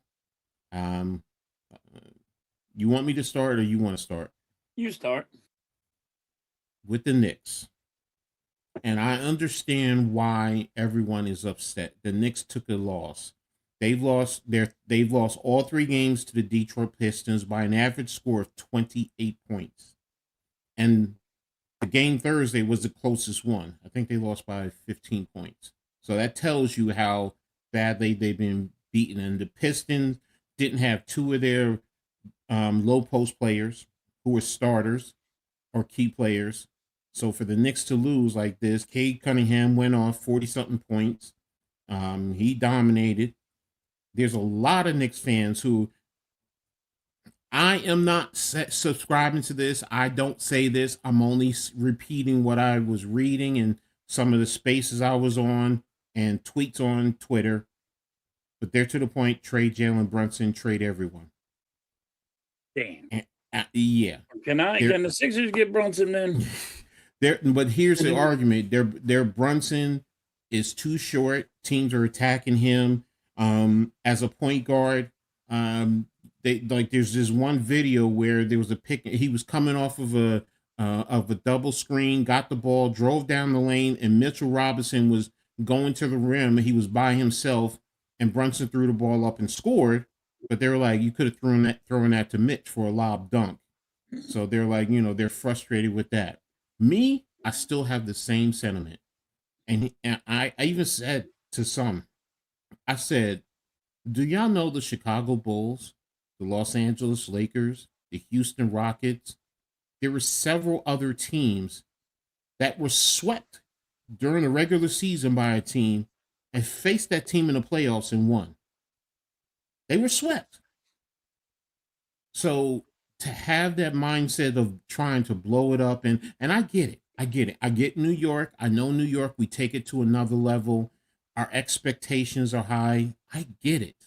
Me, I'm not ready to blow it up. You just brought in 2 new players. You still have to have time for everyone to gel.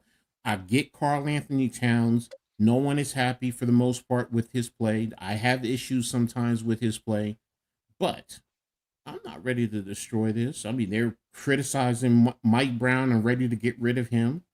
I'm like, really? Really? And there was one particular person, see, that's why you don't get rid of Tibbs. You should have kept Tibbs. We beat Detroit. Okay. It's a regular season game. Don't get me wrong. It's important. It was a big game. Yes. But it is not the championship. Everyone who's going this crazy, you go into the playoffs and you win and you get to the NBA Finals, then what? Then what? All your ranting is for what? Now, you want to, they need to improve. They need to get tougher. Yes, they definitely do. Guys need to play better. Yes, they do. I will agree with you there. I'm 1 billion% along. But some of the theorists of blowing it up and trading Brunson and all, really? Really? Nah, I'm not there. Brunson has done too much to help this organization. And then for people to turn their backs on him, y'all not real fans to me. I'm sorry. You're not. So, but there you have it. Go ahead. Your turn with Philly. Oh my God. Embiid hurt again. Now it's the other knee. He has shin splints, and I don't think people realize how hard it is to run on shin splints. It's like that's a soccer thing, but he's 7 foot. He's 230 pounds. I mean, like, it's hard for somebody to run on that. Okay, his other knee problems and all. And people are like, well, shin splints ain't that bad. Yes, it is. You ever have one, it hurts. And you running on it? No. You don't do that. At 230, you don't do it. But once again, Embiid's been out again. He's going to miss more games. And I said 11 games, right, Coach? That Sixers are going to win. I don't even think they're going to win that now because Embiid's out. Well, how long is he going to be out for? People keep on saying, oh, he could have played. But I think they're just lying to you. You know what I mean? Because only he's going to tell you that he can deal with it or not. He has to deal with pain. And if you guys don't know what shin splints are, running up and down the court, that's going to... If he did that, that'd be impressive. And you all should be impressed of Embiid if he runs up and down the court with shin splints. That means that guy's dedicated. And that's going to be rough on him. But once again, Sixers and, our bench is hurting. Could we made a move and bring in the trade deadline and got some bench players? I've been screaming about that. I think we should have. But people are like, oh, look what McCain did. He played the friggin' Brooklyn Nets. He got 21 points with the Brooklyn Nets. And they're thinking like he just won the friggin', he had the greatest game of his career. Like, people got to calm down a little bit on McCain, but I think the Sixers are in some trouble. And I don't know what's going to happen, but I think they're going to be in trouble. I don't know. I think we should beat the Pelicans, but when we start going on a losing streak, there's a lot of fans that are going to be fucking like starting to panic. And I was already trying to say panic before you guys thought to panic, but it's not looking good at all for the Sixers because we can't stay healthy. And that's where, and every Sixers fan out there, Blaze, Mitch, all said, if we can stay healthy. And we can't stay healthy. It's always something with Embiid. And we built this team around Embiid. That's how you built the team. You built the team around Embiid. You didn't build the team around Maxey. You built it around Embiid. And I think that's what the Sixers have to do now, is build it around Maxey. But it's going to be a struggle. And everybody's going to complain about it's because the McCain trade. And that's going to be their scapegoat. Well, we lost because McCain. We couldn't do nothing because you got rid of McCain. No, you got lost because Embiid can't stay healthy. And our defense, Paul George, does something stupid, missing 25 games. When he comes back, he's only going to be here for 11. And it hurts. And that's the two guys that everybody thought, why we had to stay healthy. Paul George. No, he's healthy. He just got suspended. And that was stupid. And everybody's just now trying to put all the weight on Maxey and a rookie in Edgecombe. You know what I mean? Like, yeah, it does change the dynamic. It's coming to and I hate to say, I don't, like I said, I don't think the Sixers are going to do anything. I think the Sixers, I'm hoping they make the play-in, but I don't think they're going to make it. Because and I don't know how many games Embiid's going to be out for. Yeah, that's going to be key. That's going to be key. I mean, I know I said 46.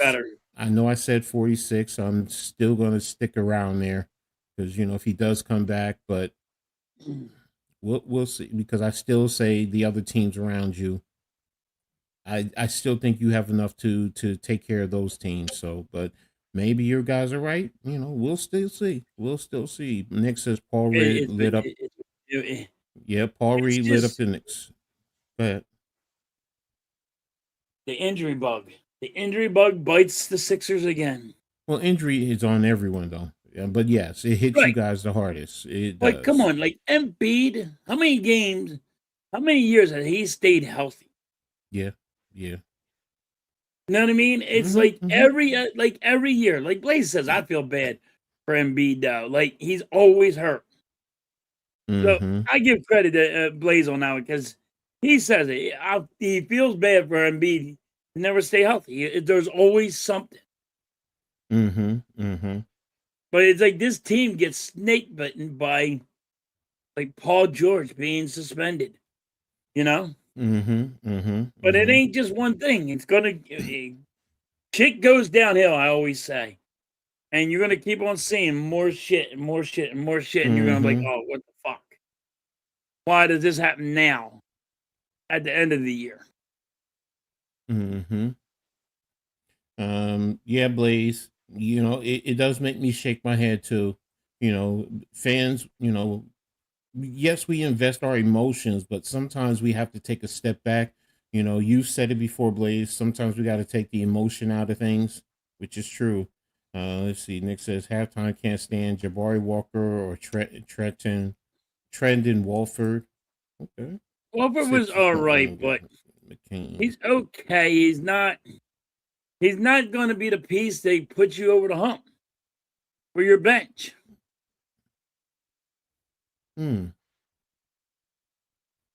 Okay. And just for an update, the Yankees are up 20-3 over Detroit. I think they Phillies just lost 3-0. Yeah. They got shut out. So, how now you think they're going to basically play for the play-in? That's the best they can do. You don't think they're going to get into the top 6? No. And that's really because you don't know how long Embiid is going to be out for. If anybody, listen, if we had Embiid, fine, and this didn't come down to it, I think we would have been way better. Then I would have said I got to change my mind. But the Embiid being hurt again and can't stay healthy, and like all Sixer fans said it all year long, if we can stay healthy.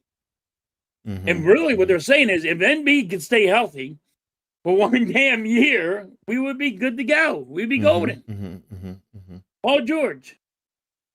Stupid shit.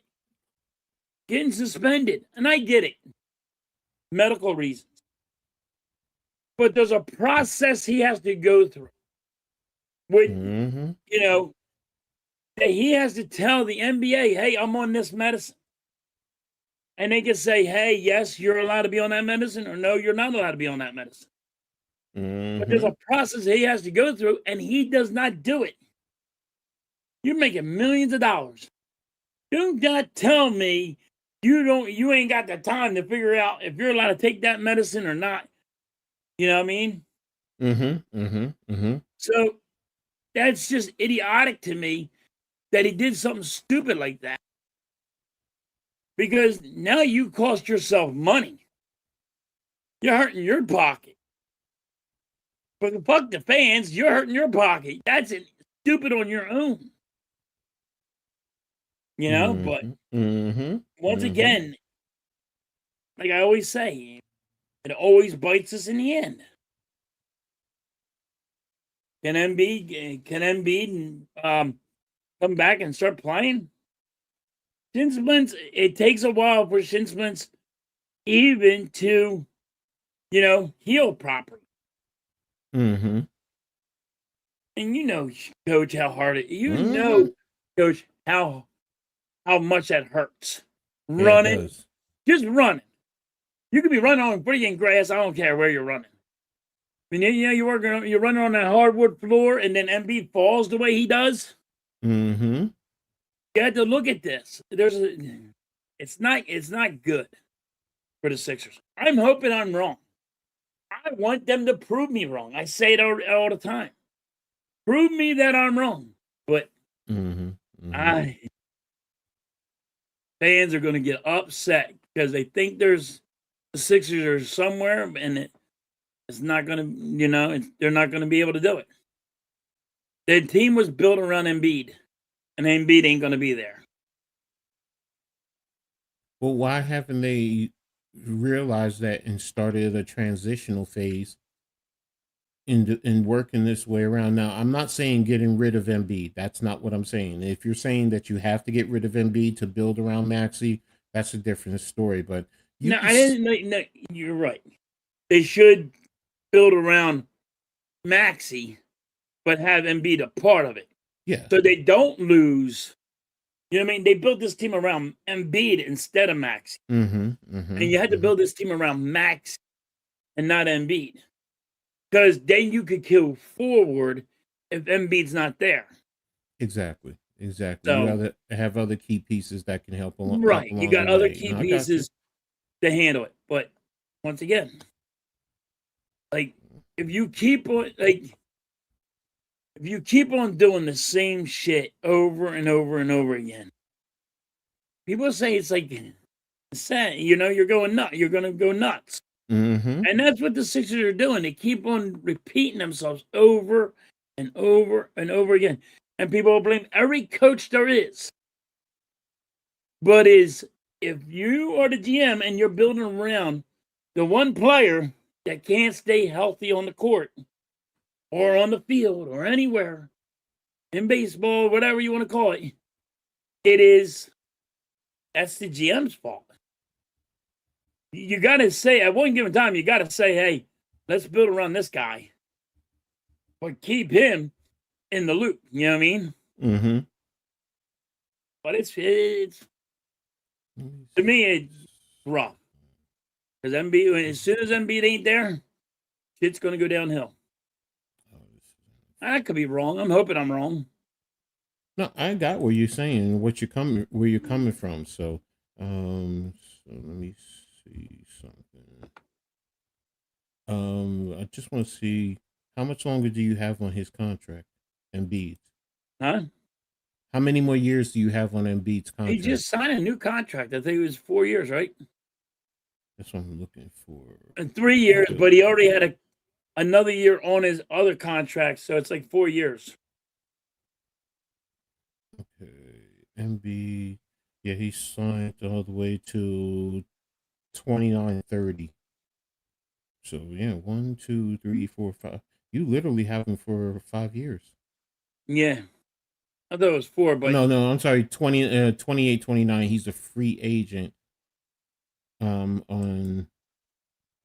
He's a free agent on 29-30. He's a UDFA. Yeah. I'm with you. I see it. Let me see. That's a lot of years, dude. Yeah, Paul George, you have the 27, 28. Maxey is signed until 20. Maxey just signed a contract. Paul George just signed that contract, and Embiid just signed that major contract. Okay. You notice how I didn't say, "Hey, let's get rid of Maxey"? I'm just saying, getting rid of your bitch. I'm not saying get rid of Embiid. I'm saying you just can't build around one player. No, I agree with you. You can't make it about one. If you're making about one guy, and he can't stay healthy, that hurts the team. Yeah, and let me see something per year average. Let me see this year. Embiid is 55 plus. Paul George is 51 plus. So let's just say 51. That dude just lost what, 25 million because of him being suspended. Yes, but it towards your salary cap though. He may have lost the money, but the I don't think the Sixers get that money back, do they? Let me see. I think they. Oh yeah, you do. You get the money, but still, let me see. Overall, that's 52, 55. So that's 107. So let's just say you're getting about one. You're tied up to them at around 100,000. Mm-hmm. That's a lot of money. Yeah, that's a lot of money. Yep. Ooh. Okay. But you understand what I was getting at. No, I know. I don't want people. I don't want people to think I'm hating on Embiid. No, I'm kind of hating on the GM. Because if you want to put, I'm hating on anybody, I'm hating on the GM. But what you're not saying is building smart. This team, and you can blame the coach too, I guess, but because they built around one guy instead of they built around the wrong guy. Mm-hmm. And especially, he's hurt. You know what I mean? Mm-hmm. He always is hurt. So, what makes you think this is the year that he's not going to get hurt?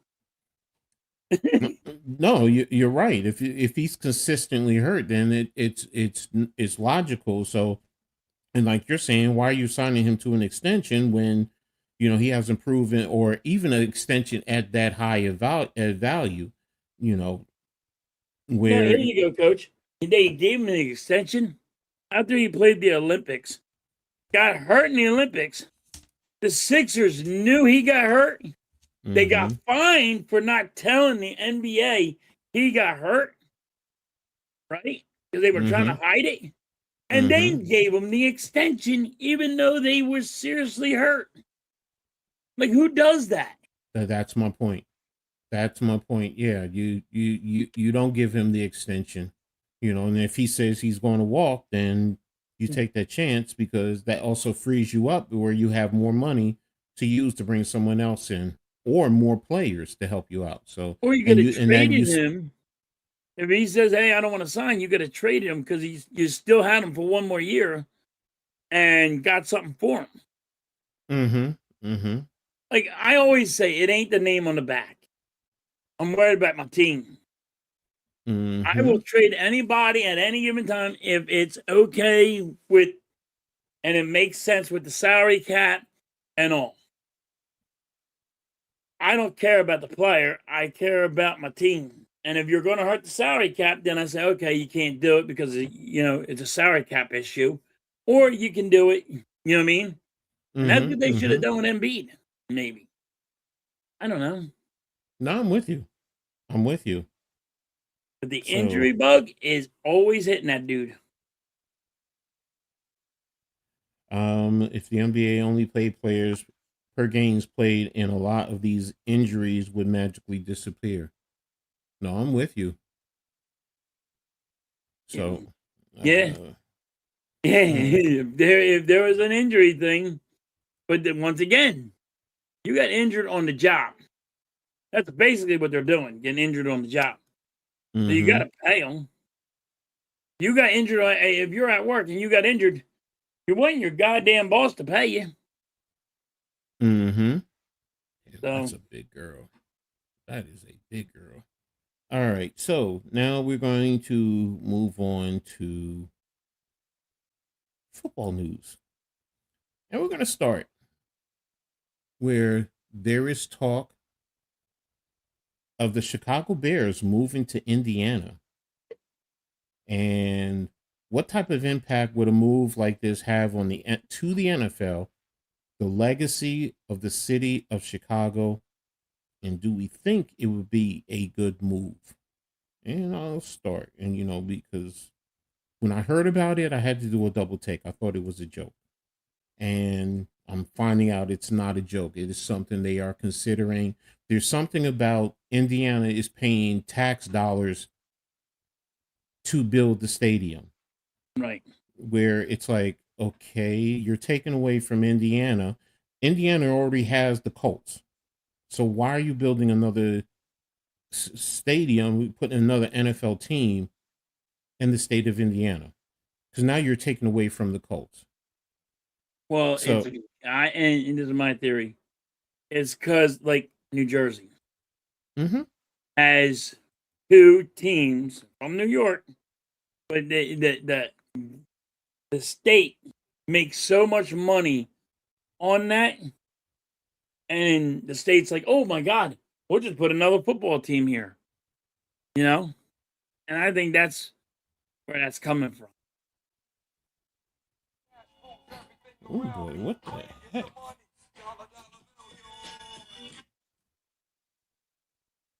I have it on Do Not Disturb. Why is that coming up? Sorry about that, guys. But then, like, I don't see it happening because then it means you got to have another team back in Chicago. That's going to be the debate because are you going to run into the Chicago Bears?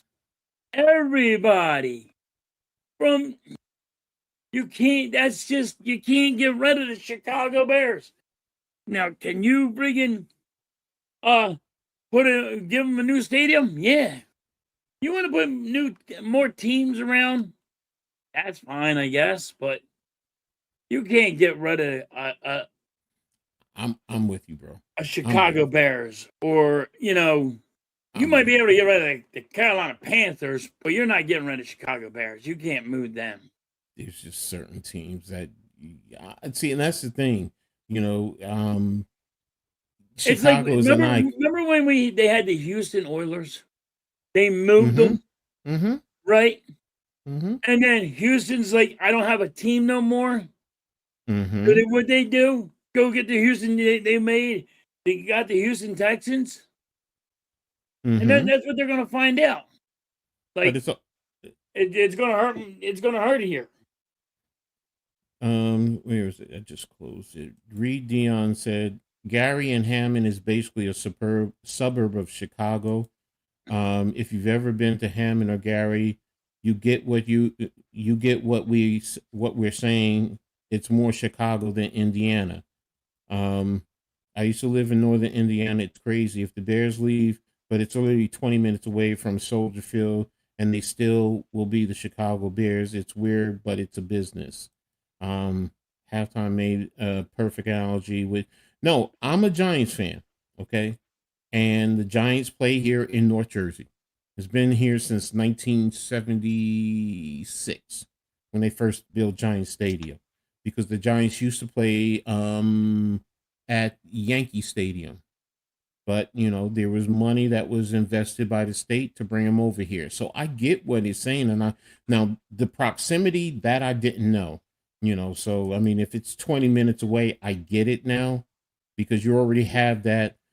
Plus there's New York, San Francisco. Yeah, you're right. San Francisco is actually, they don't play in San Francisco. That's right. They play close by. So, but so there'll still be the Chicago Bears. I get it. Dallas Cowboys are on New England, Foxborough, Buffalo Bill, Orchard Park, Vegas. I mean, I get what you guys are saying. It's just, I guess it's now that I'm looking at it, it's more of a ploy to force Chicago to come up with the money to put a stadium Right. in Chicago, because it just feels weird.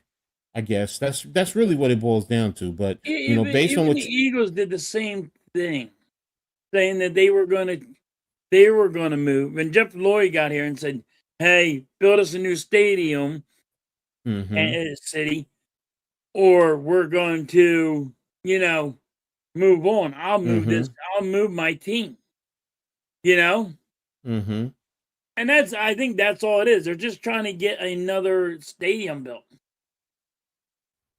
Yeah, and that's the thing. So I mean, based on that, then it's not going to hurt. The only legacy it hurts is it's not in Chicago, I guess, because Chicago has played in two cities in its whole existence.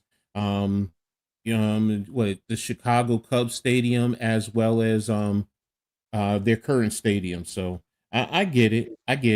Yeah, it's all about the Arizona's up money, at Coach. It's all about a 5. money thing. You don't understand. And I'm shocked that all states don't have two football teams. And the reason why is the money. That city had that like New Jersey has too. So look at all the money that New Jersey's hand over fist getting over two football teams.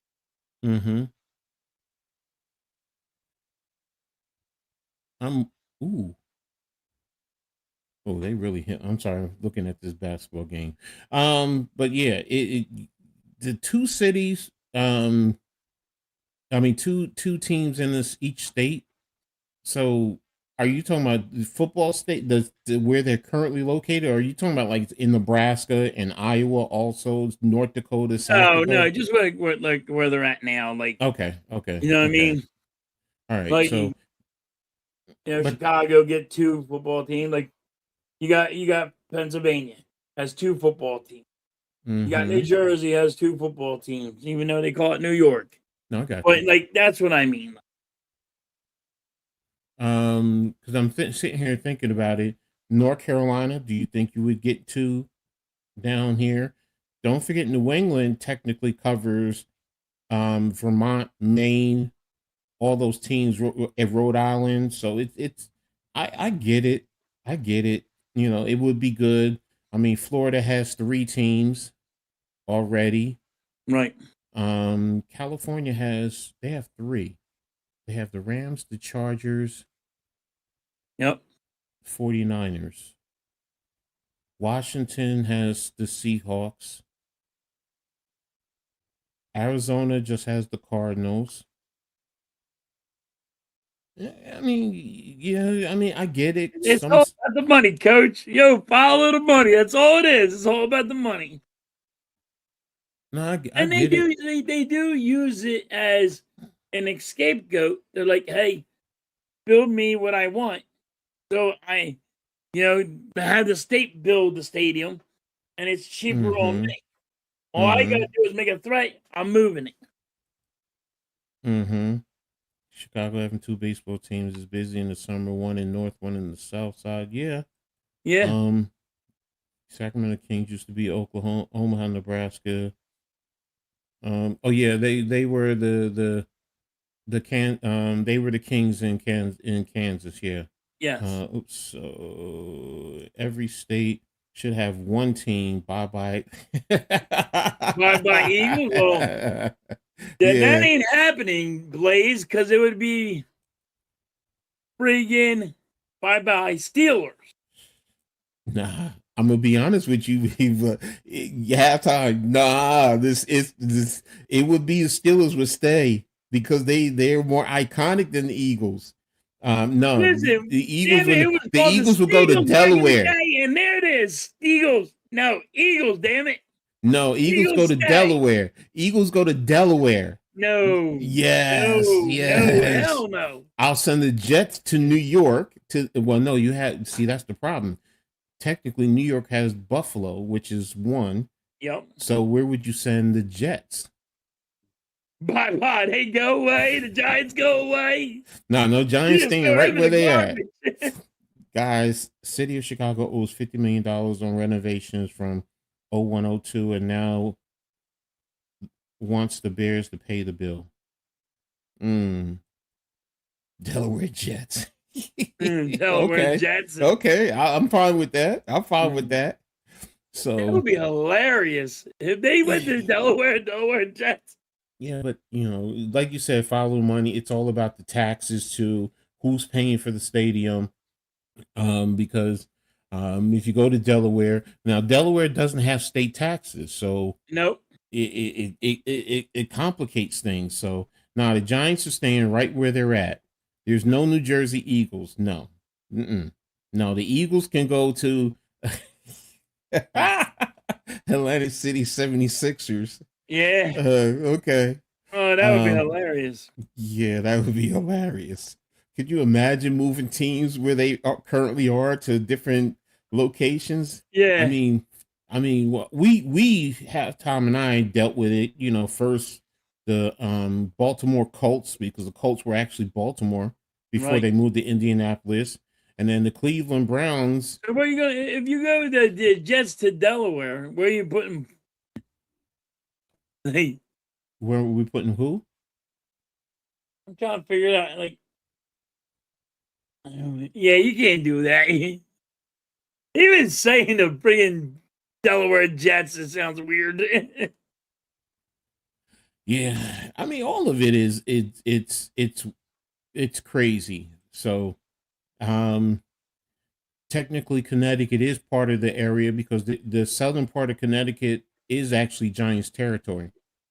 So, it's part of the tri-state area. So, NBA blocked Sacramento Kings from moving to Seattle in 2010. Yeah, no, I know, and they're going to get Seattle's still going to get their own state team anyway when they expand. So, that's interesting though. I mean, with pro sports, but everything like you said is all about the money. All it is. Follow the money, and you'll know. And I still think people will go and look at the. Hey, what's New Jersey doing? How's that money coming in when they have the Giants and the Jets? What's that income like? And as a state, and they're like, oh God, we should do this. Love me some Antonio Bates, man. But yeah, but that's the whole thing. Everything is about the economics. You're not moving really the Jets and the Giants from this area because the tie into New York City. So it's so close, and it's literally now you go to Connecticut from New York City, That's a ride, depending on where you go in Connecticut. So if you go like Hartford or places like that further north, but East Rutherford, if there's no traffic, it's literally 20 minutes from New York City. Literally. The traffic's the issue, and I think that will run into the same thing with Chicago. Even though it's 20 minutes away, what's the traffic like? Because if you go from Giant Stadium when it's busy to New, you're talking about an hour and 10 minutes just to get into the city. That's how long it takes to get there. So because of the traffic, and it can be costly. So and the tunnels alone and the bridges, I think, if I'm not mistaken, it's $20 one way just to go over the bridge or into the tunnel. That's a lot of money. Yep. So does Philly have the pro soccer? Do they have a pro soccer team? Philly does. Philly does? Yeah. Okay. Yeah, see, New York City has, I mean, Tri-State has two. You have New York FC, and then the what are they? The Red Dogs? No, yeah, they play in New Jersey though. They play in Harrison. Yeah. So, damn, that is a big body girl. Sorry. Arlington Right. Heights suburbs, that would keep theirs in see, there you go, Reed. I mean, it's a lot. It's a lot to try and figure out. And that's You just can't rip a team from the state. Like, even though it's 20 minutes away, it's going to be, there's a lot to. it's not good, but there has been precedence. You can't say you can't, because Well, like you I can. said, yeah, You can. They did it in Cleveland. They did it in they did it with here the in New Colts. York. They did it for the Colts. Exactly. Don't forget the Rams. The Rams left St. Louis and went to LA. And they did it with the Raiders They did it twice. to the Raiders, yeah, back Twice, and right? forth. No, 3 times, because remember, went Oakland to Los Angeles, back to Oakland, now to Vegas. Oh, So it's um oh yeah, I know she's a big girl too. I'm looking at Penn State. Penn State has, I guess she's about the same build too as Crook. So man, y'all don't know how corrupt Chicago police are. They will do. And hey, look, everything is corrupt. You want to be honest with you when it comes to this politics. everywhere is corrupt. We're going to get into the Eagles in a little bit. The Eagles re-signed JP, Reed, Dean. So we were about ready to talk about that in a little bit. So give us a second. But before we do, personally speaking, no, I don't think it would be a good move. I just, now trying to keep them in the Chicago, the state of Illinois is, I guess that's what it is. So it's just something different. But yeah, you get used to it if it does happen. But there we have it. So, but yeah, we're gonna move on to, since we're getting into the Eagles. Are there concerns that with the Eagle?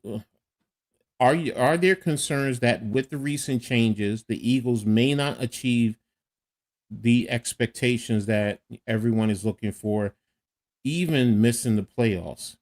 Now, go ahead, Halftime. Talk about this. I do. I have a lot of concerns. Mm-hmm. I don't know, with the new offensive coordinator that don't know how to call a play. He never called plays. This would be the third time that the Eagles get a guy that never called a damn play. Like, why do we try to reinvent the wheel? Get somebody to call a play. You could have went younger and got a college, coach in here that called plays. Why are you don't have, you're getting a guy that never called a damn play and you're calling him the next Andy Reid? Like, no way. No. Pump your brakes. And then you got people out there that want to bring in. Now, you hope Lane Johnson's back.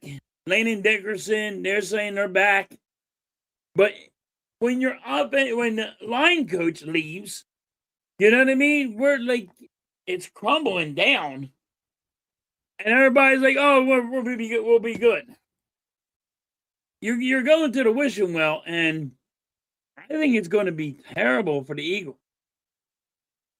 I am just saying because of, and I got to wait and see. I don't know if this guy's going to be able to call good plays or not. Here you go. Jalen Hurts, coach, has not had an offensive coordinator that stayed for 2 years. Every year, it's like 7 years now, and Jalen Hurts hadn't had one that stayed for 2 years. How do you find a rhythm with that? And is it on Jalen Hurts? Is that why you can't keep people around? What is it that we can't keep an offensive coordinator? You know what I mean? It's really bad. And then you go into the wishing well of, hey, this guy never called a play in his life.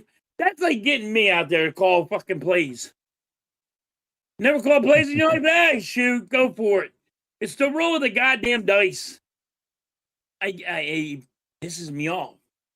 Why can't we just actually know what we're doing? And not go, hey, now I could be wrong. I'm hoping I am. But once again, not having a guy that never called a play, you know what I mean? You're taking a big chance on him, which you just failed at. So Nick Sirianni better be on the hot seat over this. Because everybody knows it's going to be his playbook. But he can't call plays. He failed at it himself. What gives him the right to pick another guy that he picked this one? He said, oh, he's my buddy, he's my friend. And he failed terrible. The only reason why the Eagles did good last year is because of our defense. Why we made it to the playoffs. And we were one and done, which pissed me off because you were just in the Super Bowl the year before. Now you're putting this shit show up. And I don't know I can't tell you what the Eagles are going to be like. But, there's so much shit the Eagles have to get back. Like, what's our defense going to look like?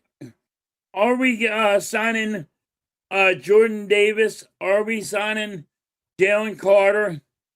What's going to happen with this? Who are we getting back? Are we getting Reed Blankenship back? Are we getting what's this team going to look like? People are like, oh, trade AJ Brown. Take another salary cap hit. The salary cap hit for the Eagles right now?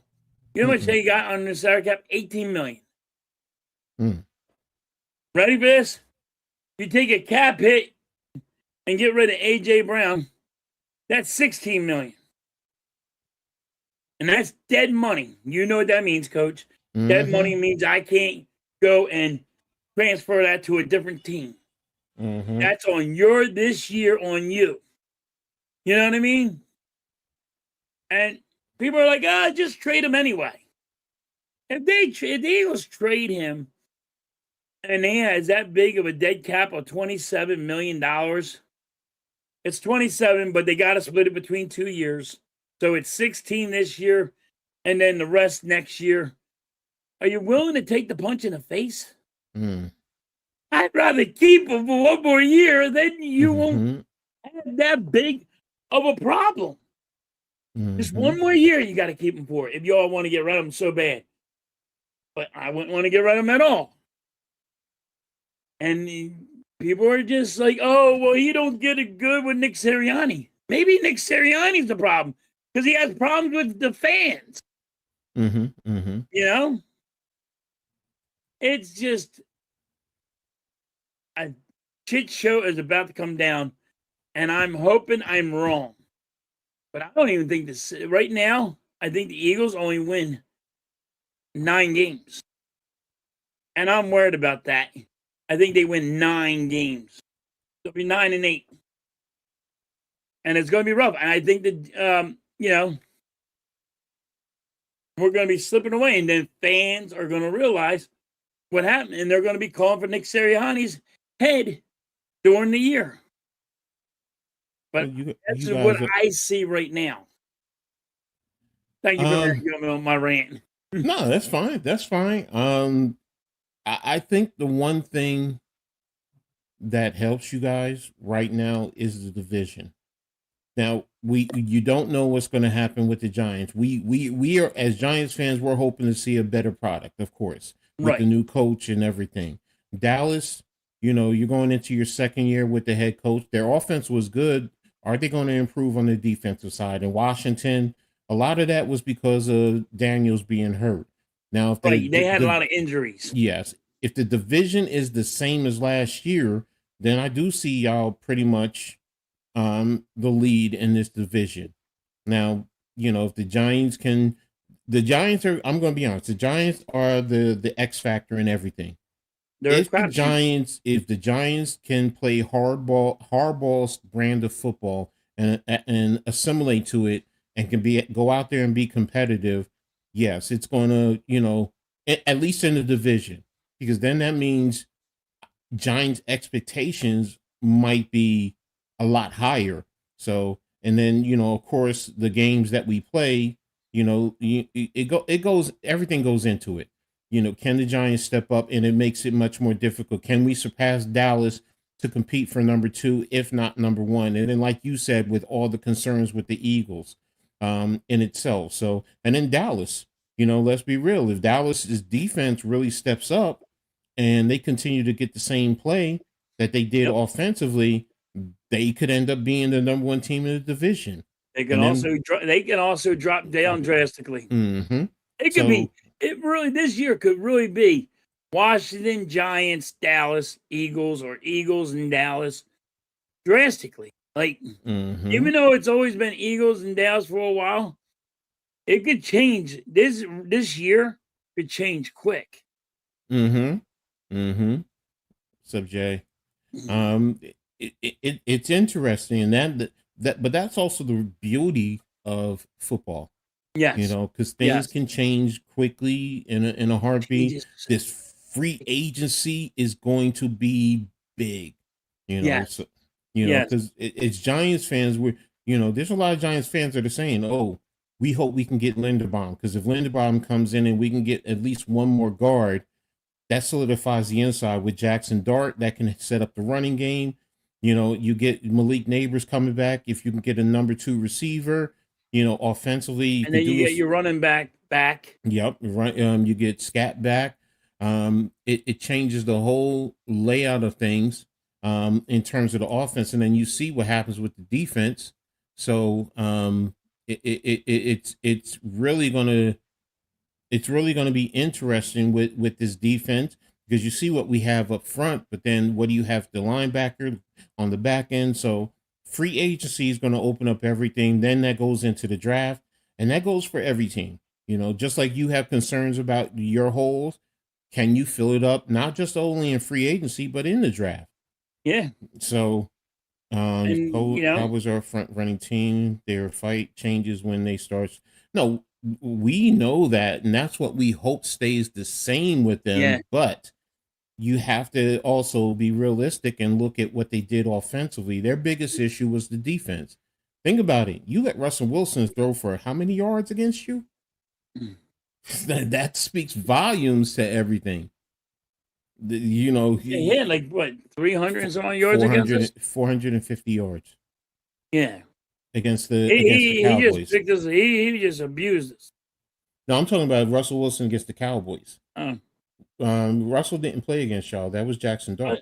Oh, that was Dart? Yeah. Oh, that's right. Because he had to go in for concussion protocol, and fans were getting mad. So But again, that's the whole layout there. So one thing, let me close this banner first. Shout out to Mitch. He sent me because he had the conversation with you guys earlier today, and I'm gonna dissect it a little bit more. Where is it? Where is it? Where is the daggone article?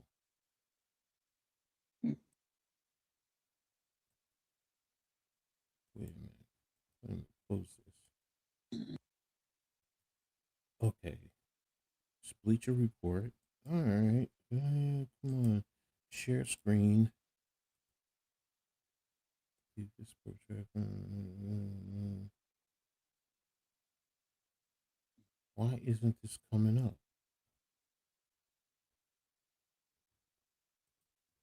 I don't know what the heck is going on. All right. I know what I'm going to do. Close this out. Let me add it here.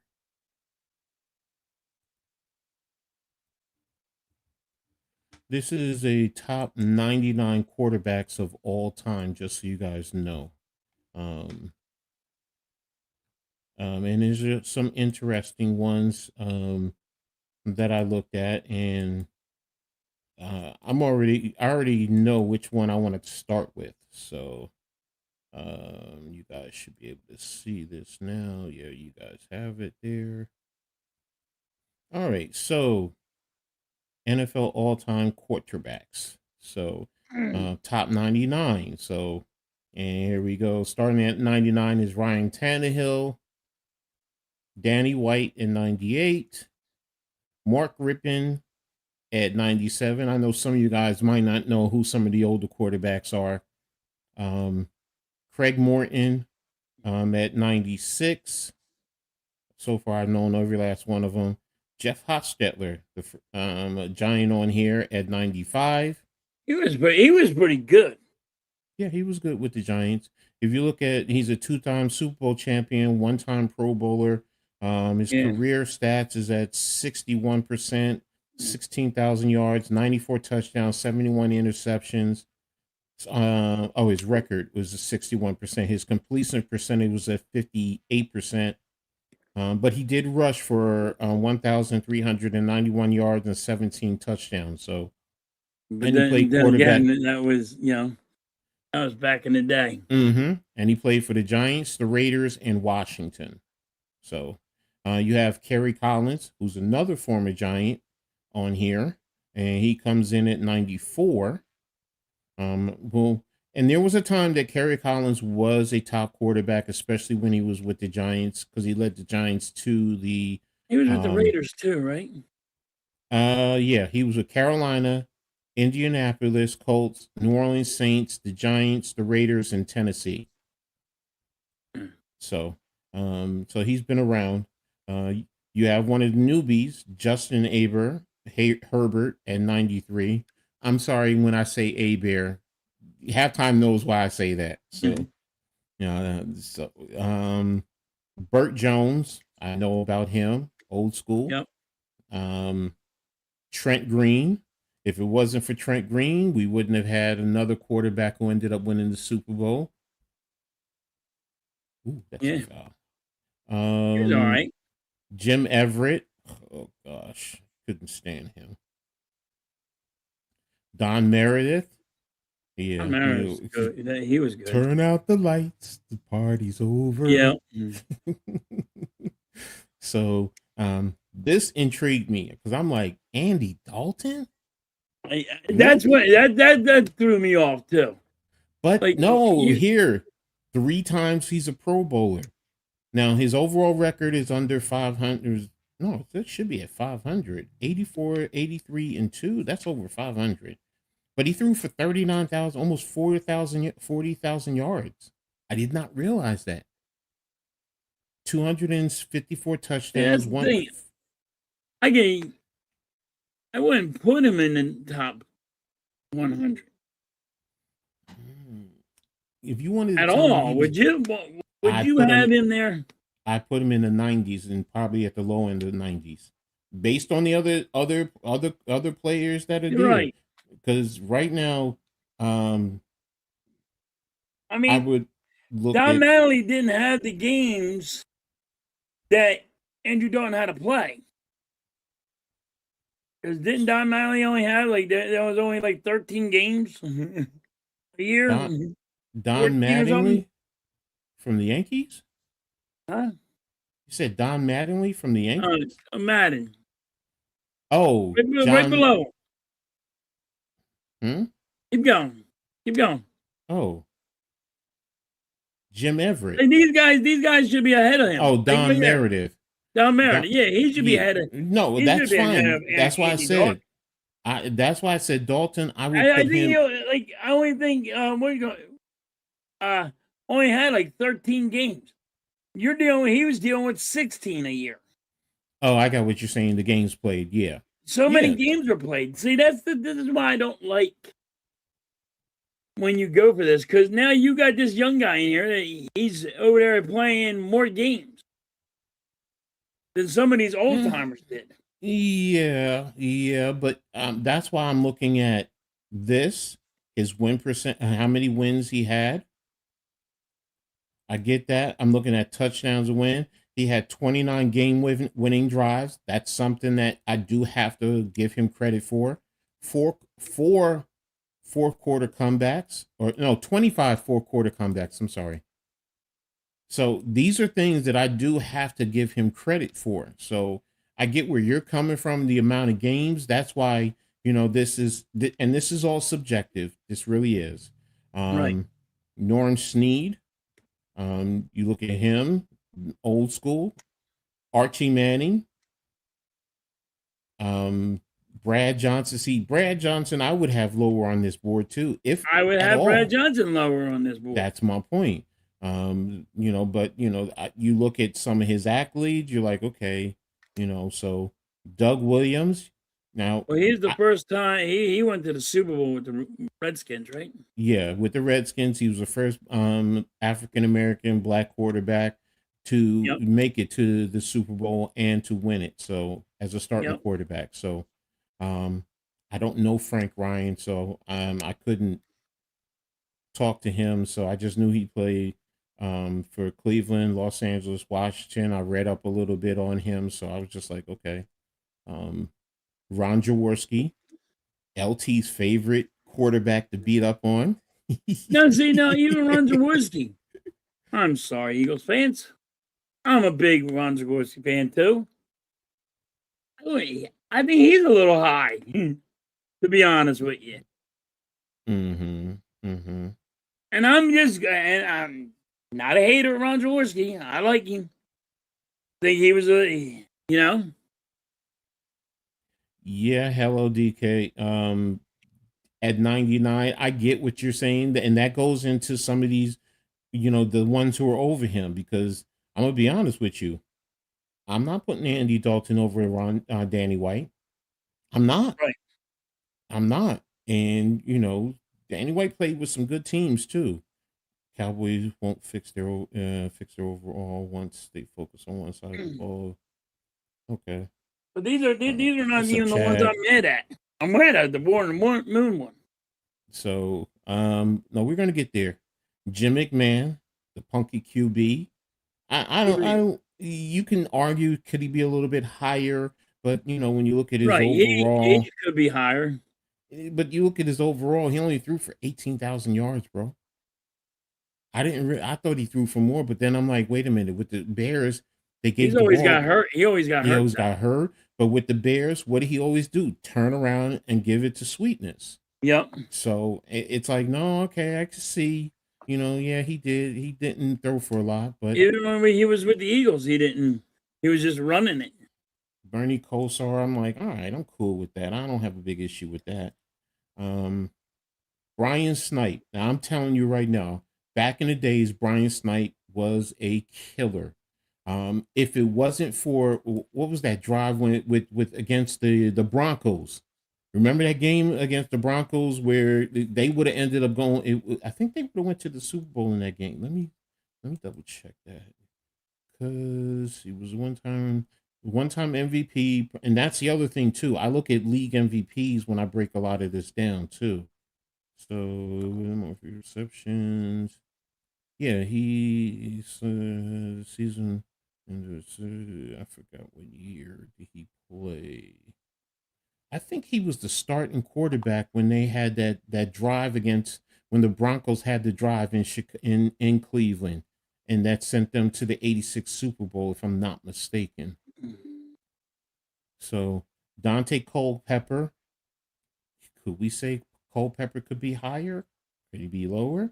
He's a I three-time. think he could have been higher, but who's next? Who's above him? Like, I mean, Derek Carr. Yes. Culpepper could be better than Derek Carr. Let me see. 3-time Pro Bowler. His overall record, Dante Culpepper's overall record was 41-59. Passed for 24,000 yards, 149 touchdowns, 106 interceptions, 63% completion rate. I'm just going to stop there. Yes, Derek Carr is a 4-time Pro Bowler. Now his overall record is about the same. 41,000 yards, 257 in touchdowns, 112. So now, I don't look at Pro Bowlers. I don't hold Pro Bowlers. Like, I don't care how many Pro Bowls you go to, because it's not like there's some players that sat out that year that did not want to go to the Pro Bowl, or they were going to the Super Bowl. That's why they got in. So, you know what I mean? But that's in this era. That's in this Pro Bowls. Remember like when some people are like, "Yo, I'm not going." Remember, bro, somebody else. when we were younger, because the Pro Bowl was in between the Super Hawaii. Bowl. And it was in Hawaii. And guys, everyone did play back in the days, as opposed to nowadays. So yes, what you're saying is true. So if you want to take some of it off the allure, that's fine. I don't have an issue with that. But I still give it credit because they were voted into the Pro Bowl in some regards. Alex Smith. I mean, Alex Smith, you could say he could, because of his injuries, I probably would move him down a little bit, but he's at 76, so I don't think it's that big. He got injured a lot. There's Jalen Hurts at 75. So it's a tall, but Super Bowl MVP, Super Bowl, that's giving him credence. 2-time Pro Bowler, Burt Bell Award. Now he's only thrown for roughly 18,000 yards, but he's rushed for 3,500 plus yards. Right. So it's a give or take. So you add that in to the equation. Jeff Garcia. Now I can make an argument that Garcia should be lower on this list in comparison to Alex Smith. You can make that argument. I would say Jeff Garcia had to go lower too, but let me see. Vinny Testaverde. Oh my god! And I looked. Where's he at? He's at 73. And it's like, because he's only made the 2 Pro Bowls. He only threw for 46,000 yards, 275. Alex Smith has to be higher than him. Yeah, but look at his touchdowns to interception. They're almost identical. So it's like, because at first I was like, wait a minute, Vinny Testaverde, #1 overall draft. But then you look at his history, his career, the lateness of his, It's like, yeah, okay. Dave Craig, yeah, okay, I can understand that.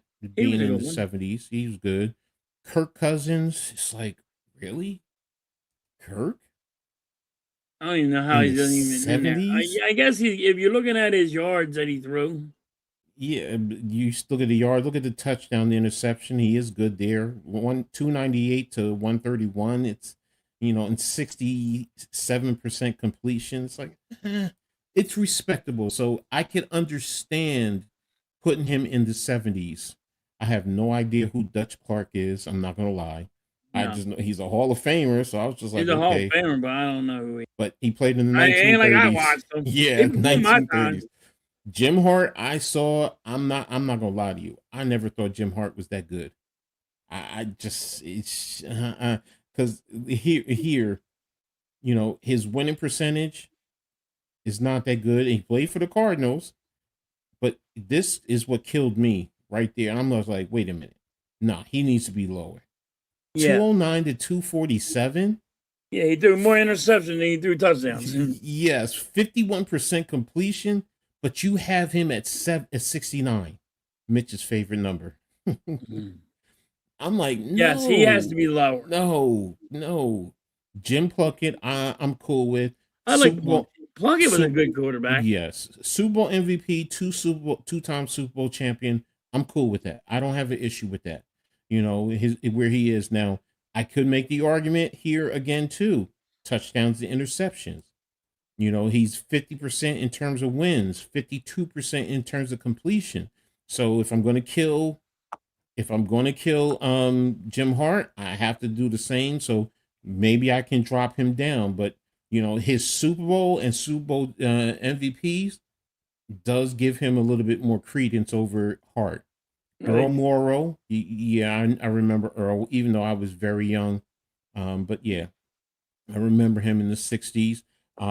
At one time, league MVP, 3-time Super Bowl champion. So it's like 2-time Pro Bowler, 2-time All Pro. So he may not have the yards, you know, 20,000, almost 21,000, but his winning percentage, look at that, 60%, man. I mean, it's like, okay, yeah, he was a good quarterback. So yes. Joe Burrow, here people are going to argue. They're going to argue, why is he at 66? I have to kind of agree. I mean, it's like 2-time Pro Bowler, comeback of the year, but then you go into winning percentage, 56%, 20,000 yards, and I forget he's young, but look at the touchdowns. Can't stay healthy. Yeah. The only thing wrong with him is he just can't stay healthy. Can't stay healthy. But the touchdown, the interception, the completion percentage, it's like, oh, that's good. And I forget he's only been here 6 years. He's only been in the league 6 years. The only thing I got problems with Joe Burrow, he just can't stay healthy. Yeah. So he's a quarterback. That's why I say he's like Jim Kelly. He's a quarterback that hey, they give you him, don't lose the game. Mm-hmm. You know what I mean? Chad wants trying to get other people around you to win the game for you. He's the one that they're hoping don't you fuck it up. Chad says he wants Derek Carr to come back and play for the Steelers. You wouldn't want Carr. Christ. Is it that bad, Chad? That you need Derek Carr? What's up, Mitch? Yeah, 69. There you go, Mitch. So is it that bad in fucking Steel Nation? You want Derek Carr? I guess Jeez. So. He was a good quarterback. Matt Hasselbeck, but this high? I'm sorry, no. No, he shouldn't be that high, but he was a good quarterback. Hold on 1 second. I need to check something. No, I mean, what gets him, I think, is because he won a Super Bowl, but right. No, did he win? Oh no, he lost. He didn't win the Super Bowl. He lost the Super Bowl, didn't he? Yeah, his brother won the Super Bowl. Yeah, no, I'm thinking about his brother. Didn't they have to run, they wanted to run it, but they threw it and he threw an interception? Yeah. In the Super Bowl? No, that was Russell Wilson. Oh, that was Russell Wilson? Yeah. That was Master probably best known for leading the Seahawks to the Super Bowl, which they lost to the Steelers during Ben Roethlisberger's second season. So, but yeah, let me see something. This is checking my. Okay, hold on 1 second.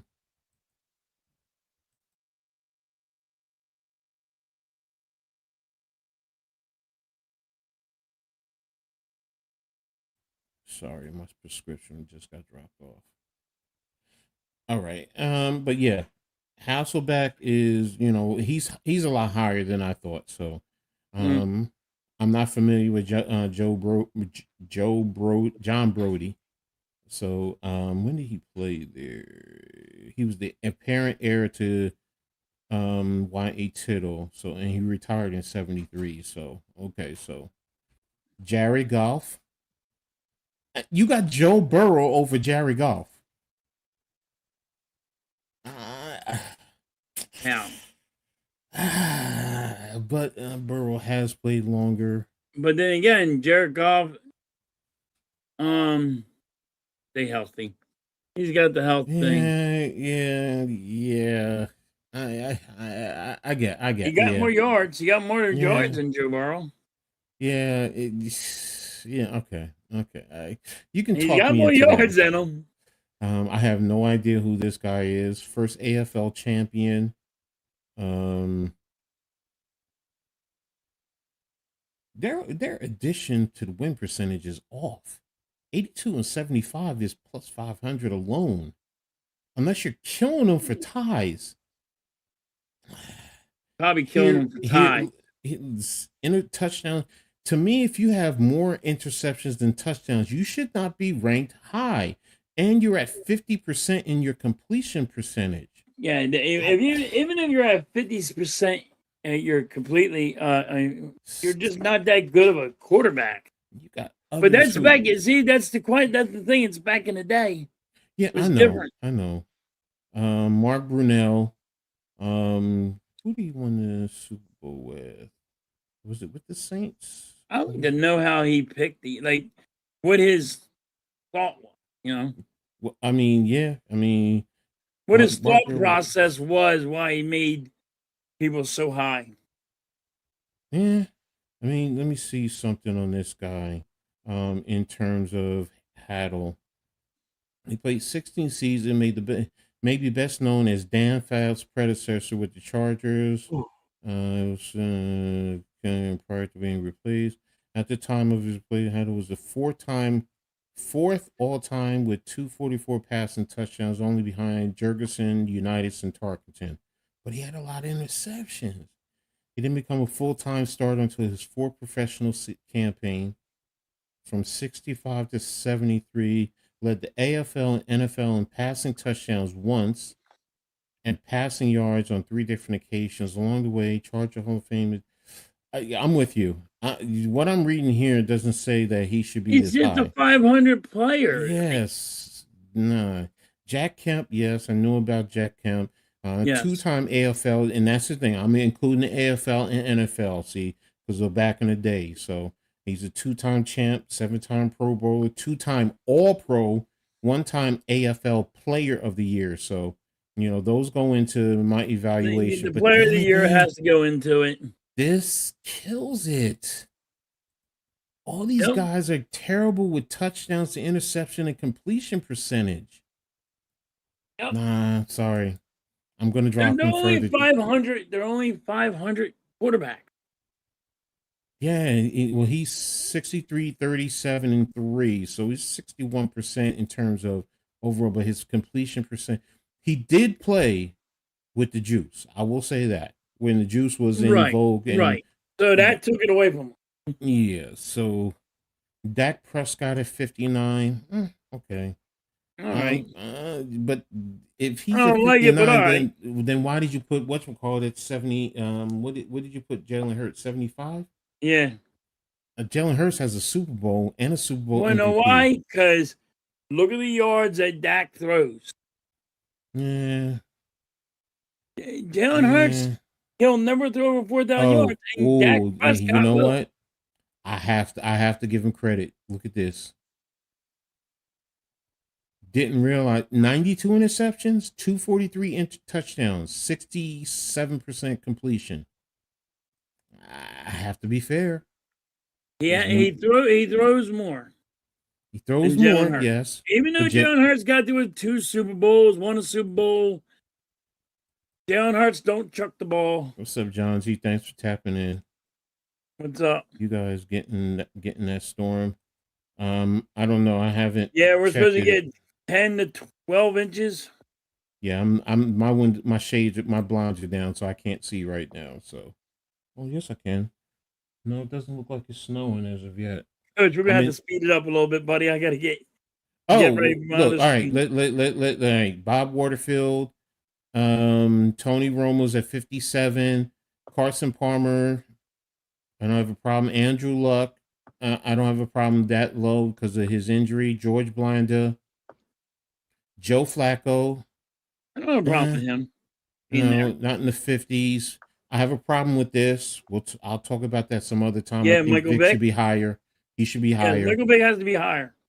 Drew He needs to be Bledsoe, higher too. Rich Gannon should be lower. Sorry. Romy and Gabriel, don't have a problem with him. LaMonica, don't have a problem with him. Boomer Esiason, I don't have a problem with 47. Theismann, 46. I don't have, you can make an argument. McNair, God rest his soul, is fine. Phil Simms, who's my quarterback, I could also make an argument. You can say you can drop him. Where's he at? Phil Simms? 44. You can make an argument that he needs to be higher. Yeah, I can also make an argument he can be lower, and that's my favorite quarterback for the Giants. Cam. Like he better than Cam. Donovan McNabb is at 42. All right. Matt Ryan's at 41. McNabb, you can probably make an argument he drops. Ken Anderson was good back in the day, but I still could think you could drop him. Randall Cunningham at 39. Sonny Jorgensen at 38. All right. I can't say he can go over Sonny. No. Yeah. Right. Well, I like Randall Cunningham, but he can't go over Sonny. No. Bobby Lane. Y.A. Tittle at 36. Josh Allen at 35. All right. Bob Greasy at 34. Okay. Namath at 33. Don't have an issue. Good. I have an issue there. I think Namath should be over Rivers. Yes. Sorry, I do. No, you're right. Sid Luckman. No. Ken Stabler at 30. Oh, come on now. What's the matter? Len Dawson at 29. You can make a flip of those two. I'm fine. Lamar Jackson at 28 because of the MVPs. Norm Van Brocklin, yes. Sammy Ball, Slinging Sammy, yes. Russell Wilson at 25. You can argue you can make an argument he can go down. Yes, but that's only because of his after the Seattle. Right. Eli is at 24. Dan Fouts is at 23. Jim Kelly, your boy, is at 22. I see. I think he should be lower. But I know, so we can make that argument with the other two behind him. Warren Moon. That's where I got a problem right there. Warren Moon. Why? I think Warren Moon should be higher. Okay, so who are you going to replace him over? You got Matt Stafford. I'd put him over Stafford. It's Troy Aikman. No, I think Troy Aikman would have to go higher. Kurt Warner. I know Troy Aikman has to go higher than Kurt Warner. I agree with you there. Roger Staubach. I'm not putting Aikman over. No, Staubach. he's not going higher than Roger Staubach. No. Ben Roethlisberger. I'm sorry. You can make an argument he can go lower. Yes. I mean, I do like Ben Roethlisberger. Don't get me wrong, but yes. Terry Bradshaw, I'm fine with at 15. I'm fine with him being there. Bart Starr, I'm fine at 14. He's, I know now here, or I could flip these two. Yes, I can flip Bart and Fran. You can flip them too. I can even flip Fran with Terry because remember, Fran Tarkenton went to 3 Super Bowls and lost. Right. So, I do put those into the equation. Otto Graham with the Browns, yes. I'm sorry. He's good. He was good back in the day. Johnny Yu, yes. Yes, keep him there. Dan Marino, I'm fine with it, 10. Yep. Steve Young, I'm fine at 9. Yep. Here, Drew Brees, I'm sorry. I disagree with that one. He has to go down lower. Yes, I agree with you. He should be lower in the rankings. Better than Dan Marino? No. Stop. Exactly. I don't think he's top 10. I will put him at around 11 or 12. That's me. You got it. He has to go down. Favre, I don't. Okay. Elway, I'm fine with the tops. I really am. Aaron Rodgers. If you want to flip Rodgers with Elway, Rodgers could have went down more. You can flip him with Elway. That's about as far as I go down. Mahomes, I'm fine with at 4. Fine right there. Peyton, fine. You know what? No, I'm flipping Peyton and Mahomes. I'm flipping Peyton. I would keep him Peyton and Mahomes the same. He But was yeah, a you got a five-time point. MVP. No. He's a 5-time MVP. So no. I have to respect that. 5-time league MVP does put weight. Number one is Joe Montana, who I disagree with, and Brady is number one. I think Montana is number one for me. Montana's number one for me. Yeah, that's I me. say Tom Brady needs an asterisk next to his name, but that's my argument. So, but Jay Joe says, Montana was he was just awesome. Jay says Romo is too high. Romo and Dak have the same mental issues when it comes to must-win games. Josh Allen is way too high. One of the overrated quarterbacks. Okay, that's fair. Warren Moon has more natural ability than Aikman, but Aikman has those 3 Super Bowls. That's what hurts Warren That's Moon. where you got to keep Aikman where he's at, or because he has the 3 Super Bowls. 2 Super Bowl Warren MVPs. Moon was great. Love Warren Moon.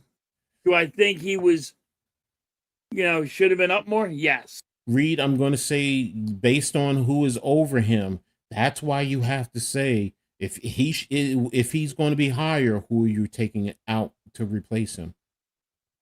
So Jay says Warren Moon is too high, got killed in the playoffs. Okay. I think he could be higher on the list, but that's I think Warren Moon should be way higher. Yes. Yeah. So, but I would. That's you want to know what really chapped my ass. That's the one that chapped my ass the most. Well, for me, it was Drew Brees. Drew Brees in the top 10. No, the Drew Brees one really too, because I was like, well, how the fuck is he higher than these guys? Yeah. So, but all right. So that's it. We're gonna get out of here. Make sure you guys tap in the halftime as he's streaming. What are you doing? You streaming the Sixers? Okay. Yep, Sixers at 7. So I got to get ready I for. Just talked about Aikman. Set it all up, and I got to eat something. No, Aikman has 3 Super Bowls. Yeah, Aikman has 3 Super Bowls. So, but hey, again, all of this is subjective. So again, I mean, it's everybody's opinion. Yeah. So it ain't like it is his stamped in, stoned in, and this is it. No. Thank you, brother. Appreciate you, Reed. So, but yeah, we're gonna get out of here. Tap into halftime as he streams the Sixers tonight. I think I'm going to be on around 8:30. I have a debate show with NYG and Big Pat. So, but yeah, tap in and we'll be back next week. Got stuff during the week. So tap into all of us, the Hardcore Sports Network, the Aboriginal Sports Network, got a lot going on. So, and thanks to everybody who tuned in to the draft.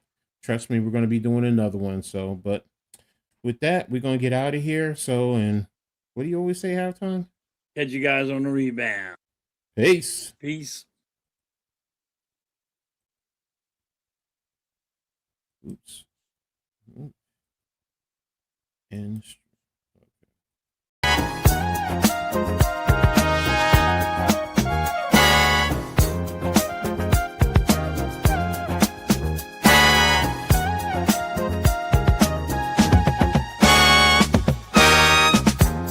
we gather round for the halftime chat. Old friends cracking jokes and talking stats. From life's little games to the greatest plays.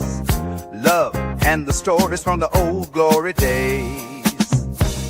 With Philly's heart and Coach's cheer, we break it down every moment, dear.